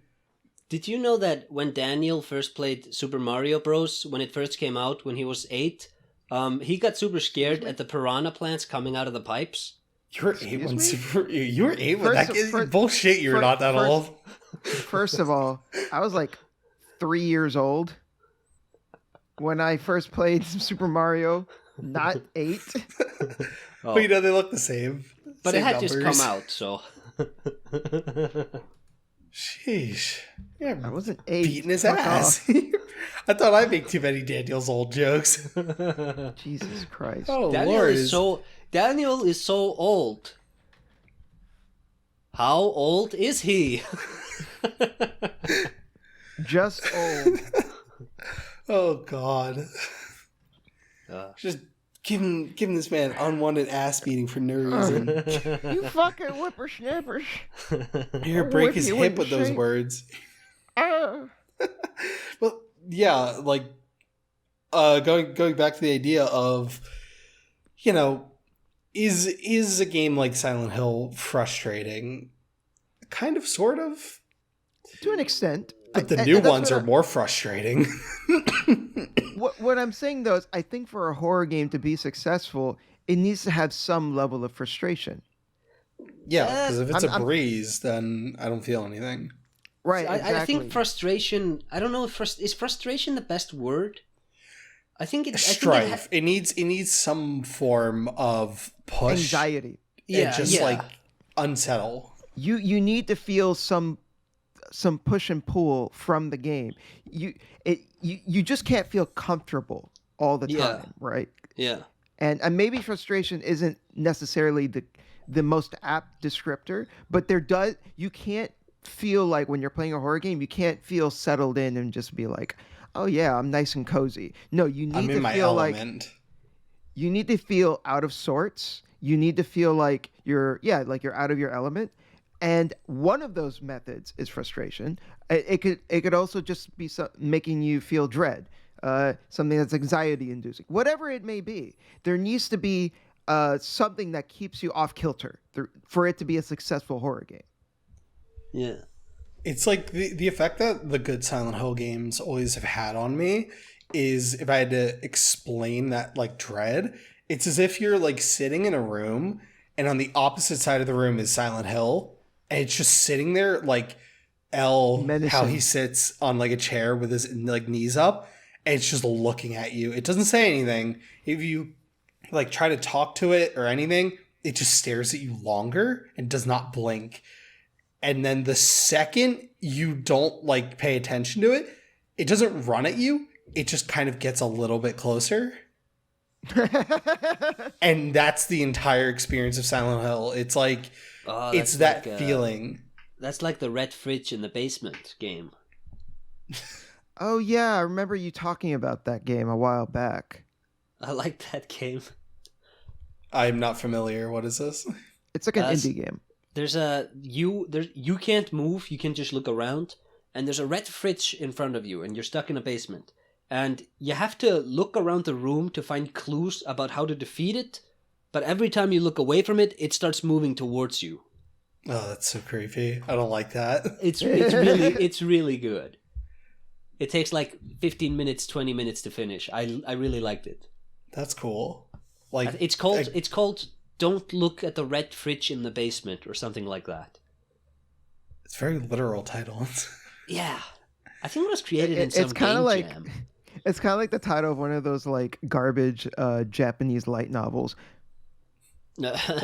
Don't stare at the red fridge in the basement in another world, jobless. My sister can't possibly be this cute.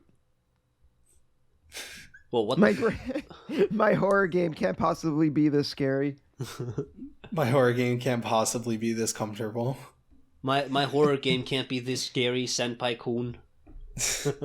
I feel as though I guess is it not disparaging, but is it lacking kind of breadth if we only talk about the good Silent Hills? I've never played a non-team Silent Hill outside of like if you count PT. I'm not interested in those other games. Because Silent Hill is not the town and the fog and the monster. Silent Hill is these specific people who got together at this point in a very unique period in gaming history, and they got to make this thing. And I don't care that this other thing looks like Silent Hill and has the license. Like, Silent Hill was the people who made it. Which is all the more insulting. I hear you, but BadLad's right. I think we need to at least talk about the other games a bit. I've never played any of them, so I have nothing to say about them. All right. Well, even that speaks volumes to their quality of, because I have that feeling of a good example is I'm a big fan of Zero Escape. I have only played 999 and Virtue's Last Reward. I actively refuse to play Zero Time Dilemma. Interesting. I've only played a Fate 999. Thing? I haven't gotten to Zero. I haven't gotten to Dilemma. I haven't gotten to Virtue's Last Reward yet. All right, Acer, what did you say? Is this one of those Fate things Daniel keeps talking about? Yeah, it's a visual novel. It's more gameplay focused though. It's like escape room puzzles. Daniel keeps telling me I should go through Fate Stay Night, and I keep telling him I don't want to. Why? What is wrong with him? I've never gotten into Fate. I want to at some point. I have Tsukihime downloaded on my computer because I would actually really like to read that. But I like visual novels. I think they're pretty good. Yeah. Wow, Tsukihime is a deep cut. I'm surprised you're going with that one. It's a good one though. It's just more interesting to me. I just think the I don't know, the plot setup just seems more up my alley. No, it's really good. Go for it. The only thing is they did come out with the remake recently, so I don't know when that's going to be translated. I mean, if they translate it, I'll buy it because the one I've been trying to work through is Umineka, which is notoriously long, and that's the whole idea. It's amazing. It is one of the I'm 2 chapters in, which translates to about 40 hours or so. Jeez. And that's 2 chapters of 8. It's fascinating. It's really well written and fun. But yes, so ignoring bad games, the American Silent Hills, or at least the non-team Silent Hills. Look, if we're talking about bad, then that's it. You can't ignore them. All of, you. So I never went through Origin. Like I think I saw like one video on it a while ago, it's and not that was good. it. But I haven't touched most of these games, but I have seen full playthroughs of Homecoming and Downpour, and I think that's all I need. I don't need to play them. The playthroughs were good enough. I've played Homecoming. I've played Downpour. The only one I don't think I've played is Book of Memories, which is the PS Vita Diablo clone. Yeah, so I remember watching a video about a couple of videos about that one as well. I feel perfectly fine not touching that either. I will never, no one will ever fault you for not saying anything about that and the arcade game. Because who Yeah. gives a shit? But the thing is, like, if I had to power rank how good they are in relation to each other, I would say Shattered Memories is probably the best one because it's an actually horror game. It's easily the best one, I would say. Like it is. It's basically no contest. Then I would say it's probably Origins because it's the closest to a Silent Hill game. Then Downpour. Downpour is like aggressively mediocre. If you want to experience Silent Hill Downpour, go get a box of unsalted crackers and choke to death on them. That's what it feels like playing that game. It's so boring. It's nothing. And it does have a few germs of good ideas here and there to its credit. So it would be like if in that box of unsalted crackers, you got lucky and some of them had salt on them. You're still choking to death on them. But you're still choking to death on them because that little bit of salt does not save the rest of the box. No, it does not. And what is with these cracker analogies you boys bring up? You were talking about some crazy wafers earlier. Listen. Well, one, I haven't eaten yet, so I am quite famished. But you can eat on the podcast. No, does it all the time. Right now. I have to edit it out. No, you don't have to edit it out. Oh shit! I get to eat and make Daniel do more work. Oh baby. No, but what makes like we have so on our list we have good game, meh, boring, and then Silent Hill Homecoming. Now is a masterpiece of awful. Silent Hill Homecoming. Okay, I said it earlier. Silent Hill 2 is my favorite thing. It's my favorite game. I love it. I could talk about it forever. Silent Hill Homecoming is my least favorite game I've ever played. It is not the worst game I've ever played, but it is the game that I feel is the most insulting to me in particular. I like, it is fascinating the choices they decided to make with that game. Number one, Z-targeting combat like it's fucking Ocarina of Time. Yeah. Excuse me? I'm gonna dish out these fucking combos, bro. Just this is it's a stupid tradition, but I love it. Is every Christmas Eve when I wake up until like I go to sleep. I don't know why. I'm just doing so much shit that day. I play just on my phone the Best Friends Silent Hill Homecoming LP every year. Oh yeah, I love that LP. It is the greatest LP they've ever done, and the fucking do combo, do knife rolls. come on, or Alex. That game is fascinating. It's so hilarious because that game's combat system is so fucked up that the beginner knife weapon that you get is actually the best melee weapon. And you would think if you get something like an axe would be a better weapon. But it's not, because the knife stun locks enemies and doesn't let them do anything. I do not understand. It's so weird because do you remember before we started, I shared that anecdote about me and like clap syncing, where it's the idea of, you have to be doing something, but you do not understand why you're doing it. Yep. That is Homecoming to Silent Hill 2. It knows that there is certain things about Silent Hill 2 that make it work. Like this idea of guilt and all this stuff and having a monster chase you and you're looking for someone. It plays the same notes. It just does not understand why those notes were put in that order. Oh my god, it's like a cover band. It's exactly like that. That's not even a fan of the stuff that they're covering. It is Doug Walker's The Wall of video games. Yes. It is an insult. Like, because the problem with me and doing the eventual Homecoming video is it's so difficult to talk about it, because everything I don't like about Homecoming is something I like about Silent Hill 2.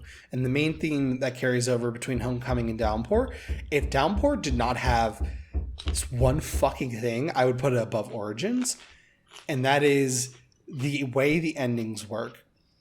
Now, Acer, I know you said that you have not played these games and have no fucking intention on, which good on you. Thank you. But are you aware of the endings? Live your best life. Nah. All right. So, do you know how in Silent Hill 2, how regardless of what ending you get, Mary was always killed by James, and that's the whole idea. I knew you were going to go with this. This is the easiest way to put this. They never changed that, right? It only changes how James reflects and reacts to that, which is what makes the ending work as well as it does.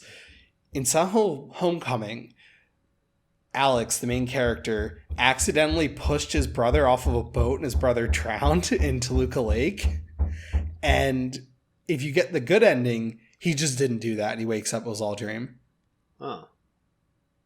That's it. It's like, oh, so you just have completely pussied out and are not willing to go through with this. And then Downpour, it's even worse. If I remember correctly, because forgive me, it's been a while, but if I remember correctly, it was Murphy Pendleton, which is the dumbest fucking name ever.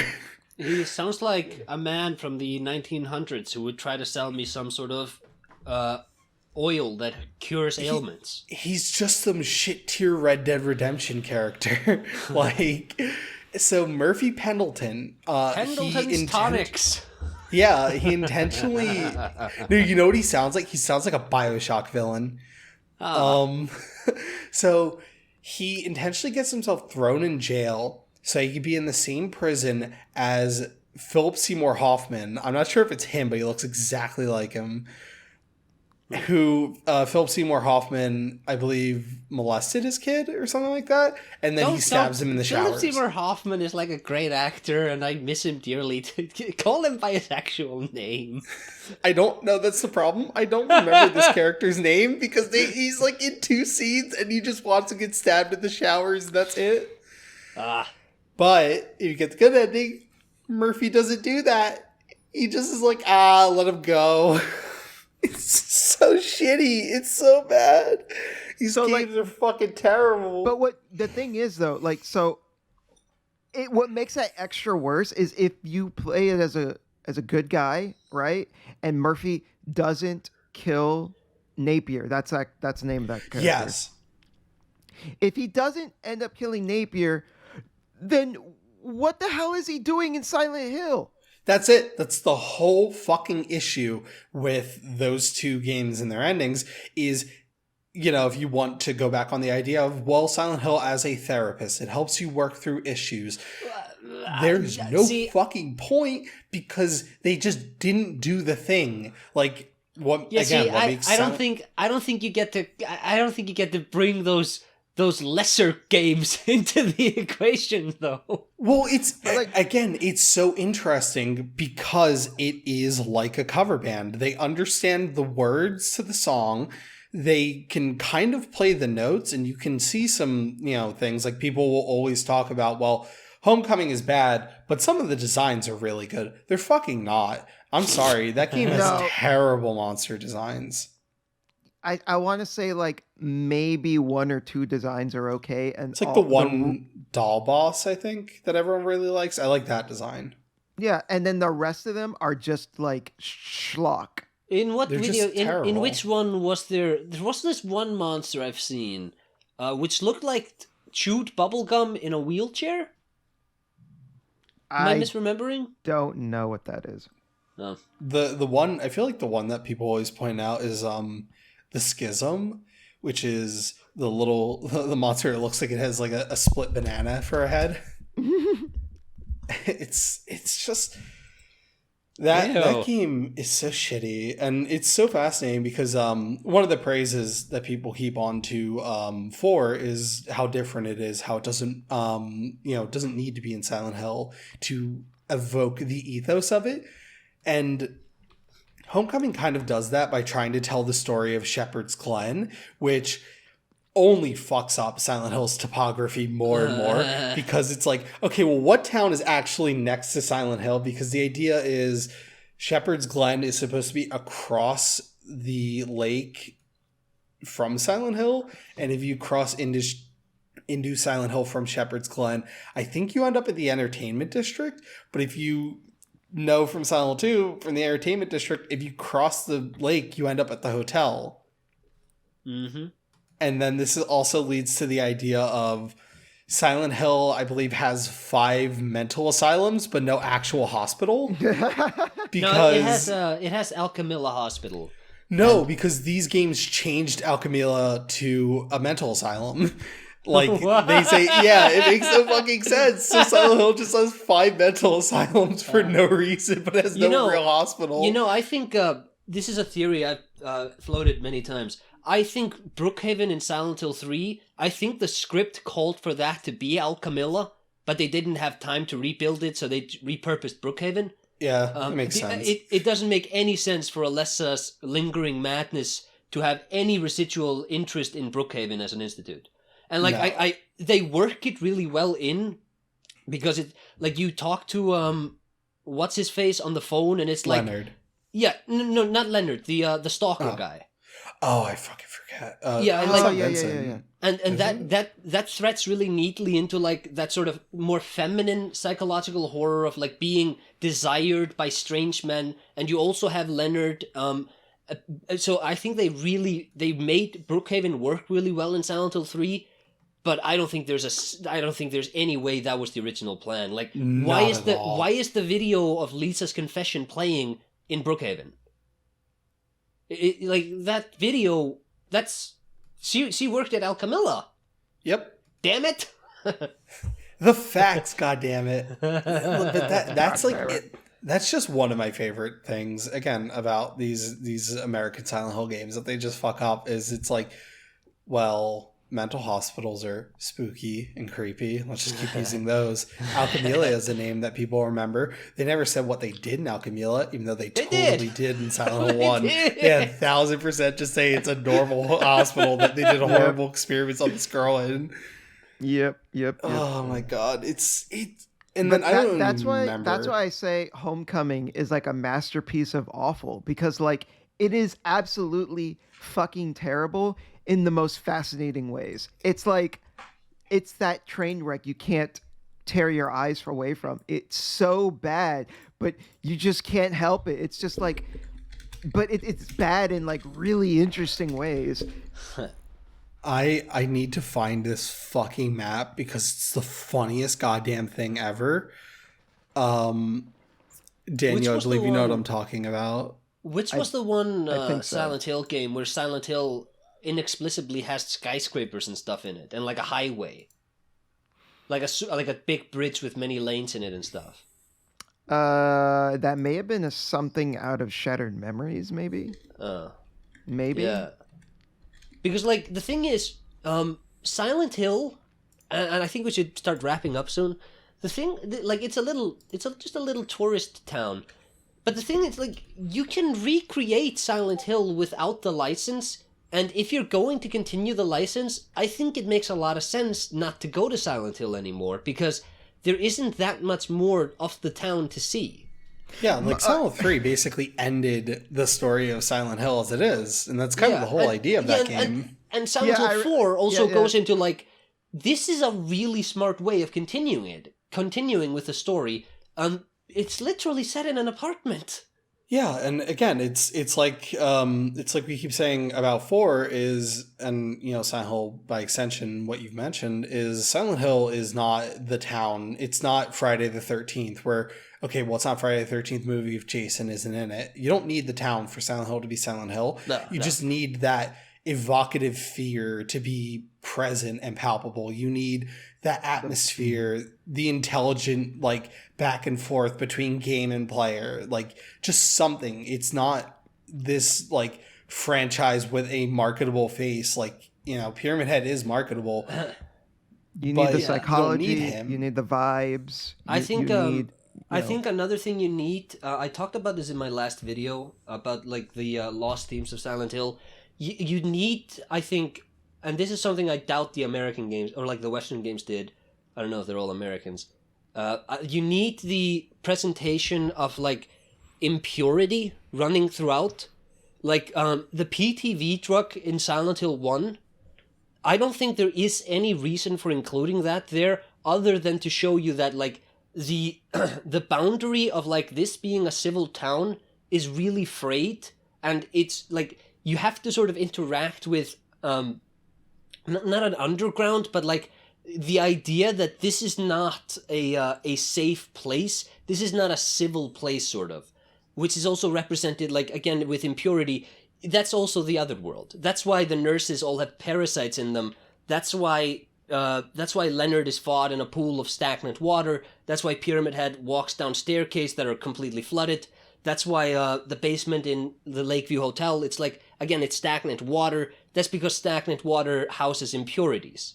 And even like you say, like it's a frayed town that is broken and basically collapsing. In Silent 1, you have those giant chasms just hang out for no reason. Yeah. And just that idea of Silent Hill 4 did this too, like the idea of impurity and how like just again with the Walter Walter Sullivan reveal in the other room, like just this idea of what happens when you cross boundaries and what you bring back with you. That's I think all you really need to make a really good Silent Hill game. And you don't need Pyramid Head. I think you do need the other world. You don't necessarily need it. I think you should use it because it's a really great license thing to own. And I think you're kind of a fool if you don't use it. I mean, Silent Hill 2 didn't really. It used the other world in a different way, which is kind of interesting. Like it's not as gnarly and hellish. It's just more stagnant and sad. Yeah, it's dark and melancholy and cold. It's not explicitly used in the way that it is in like Silent Hill 1 and 3, where there are literal like moments where you can feel the characters cross over to the other world. And in Silent Hill 2, that's not really the case. Well, it feels like the other world is just always present. Yeah, well, you feel the other world. James is carried to the other world in Brookhaven when he like passes out and is sort of dragged through in that Jacob's Ladder scene. Yeah. It's just like that idea of the other world also, just like this alternative sort of impure, corrupted version of reality that is manifesting the sort of inner turmoil or just the inner psyche of somebody. I think you don't probably need that in a Silent Hill game. I think they should use it though. Like that's a good thing the license owns, and it's kind of like you can make a Batman movie without Batman. Probably you should use Batman. Yeah, he kind of ties it together in a sense. Yeah, and it's like, well, like it can work without him. It works better with him. And like the other world, it's just such a great idea that you're kind of a fool if you don't use it. Sure. Yeah. Anyways, we've been at it for a while, so I think it is time to start wrapping things up. Before we head out, Acer, what have you been up to? Did you release anything recently? Are you working on anything? By the time this releases, it'll probably be a month since I released my Silent Hill video, my last one. I'm currently just programming the prototype for my game. It's a bit bigger than the Snail demo, so it's going to take maybe 2 more months or something of coding just to get it all done. I'm currently systemizing all of the interactions. I didn't do that in the Snail game, so it kind of came up. Some interactions are really clunky because not every interaction is coded to have behavior set to other interactions. It's going to be different this time around. Other than that, I'm probably going to make a video on Armored Core next and something else. though I did think it would be fun if I could squeeze out a Sekiro commentary, because Elden Ring was delayed. I could squeeze out a Sekiro commentary to launch like a week or two just before Elden Ring hits. But I don't know if I'll do that. Okay, cool. BadLad, are you working on anything? So, hopefully, by the end of this month, I can get out my Danganronpa 2 video, which I've been working on for a very long time at this point. And at the end of December, I will be releasing my second Harvester Day video on Illbleed, which Illbleed is a fucking nightmare. Wait, so you're releasing a second Harvester video? No, so the idea is, at least on my channel, Harvester Day is this thing I like to do on December 26th, Boxing Day, where I just talk about that kind of weird genre of horror games that are like shitty and funny to an extent, but they're just so alien. Like Harvester is kind of like that. Illbleed's especially like that. Other examples are like Phantasmagoria, Clock Tower, etc. Not the first Clock Tower, but like Clock Tower 3. Clock Tower 3 is awesome. Bizarre. It's awesome. But yeah, so hopefully this Danganronpa 2 video comes out so that I can, because I have all the stuff ready for the Illbleed video. I just need to finish the script and record it. I did the entire playthrough of it on my Twitch by playing the Illbleed drinking game with Fox and a couple other friends of mine. So fun. It is quite the time. Cool. Recently, I just wrapped up some collabs that I was doing with some other people. And now that that's done, I'm going to go back and work on some stuff that, some of my own projects. I had this idea for 2 videos on the Tales series. One where I talk about the skit system, because I don't think it gets the appreciation it deserves, and another one based on the new game where I feel like it's kind of filling in the shoes in a way of Tales of Symphonia, because that game represented like a huge shift in the franchise, and I feel like this new game is kind of doing something similar. I also have a video on MMOs that I've been working on and off for a while. Hopefully I can get that up soonish. And I also wanted to do a video on Lisa the First that I've been tinkering away at. So yeah, that's basically it on my end. Thank you very much for joining us, BadLad. Thank you for having me. Yeah. Everyone, in the description below, there'll be a link to his channel. Check him out. He has some good videos. I particularly recommend his video on Perfect Blue. Excellent video. I like he has some good videos. No, I also agree with that. Some of my videos are quite trite, I'll tell you that. That wasn't my intention. Don't worry, full offense taken. All right. Good to know. Good to know. But yeah, the Perfect Blue video in particular is some good shit. Check that out. All right, folks, that's it. That's another one in the can. Another episode defeated. We slayed it. Yes. It's dead. And that's it. Thank God. Bye, everyone. Goodbye. Bye.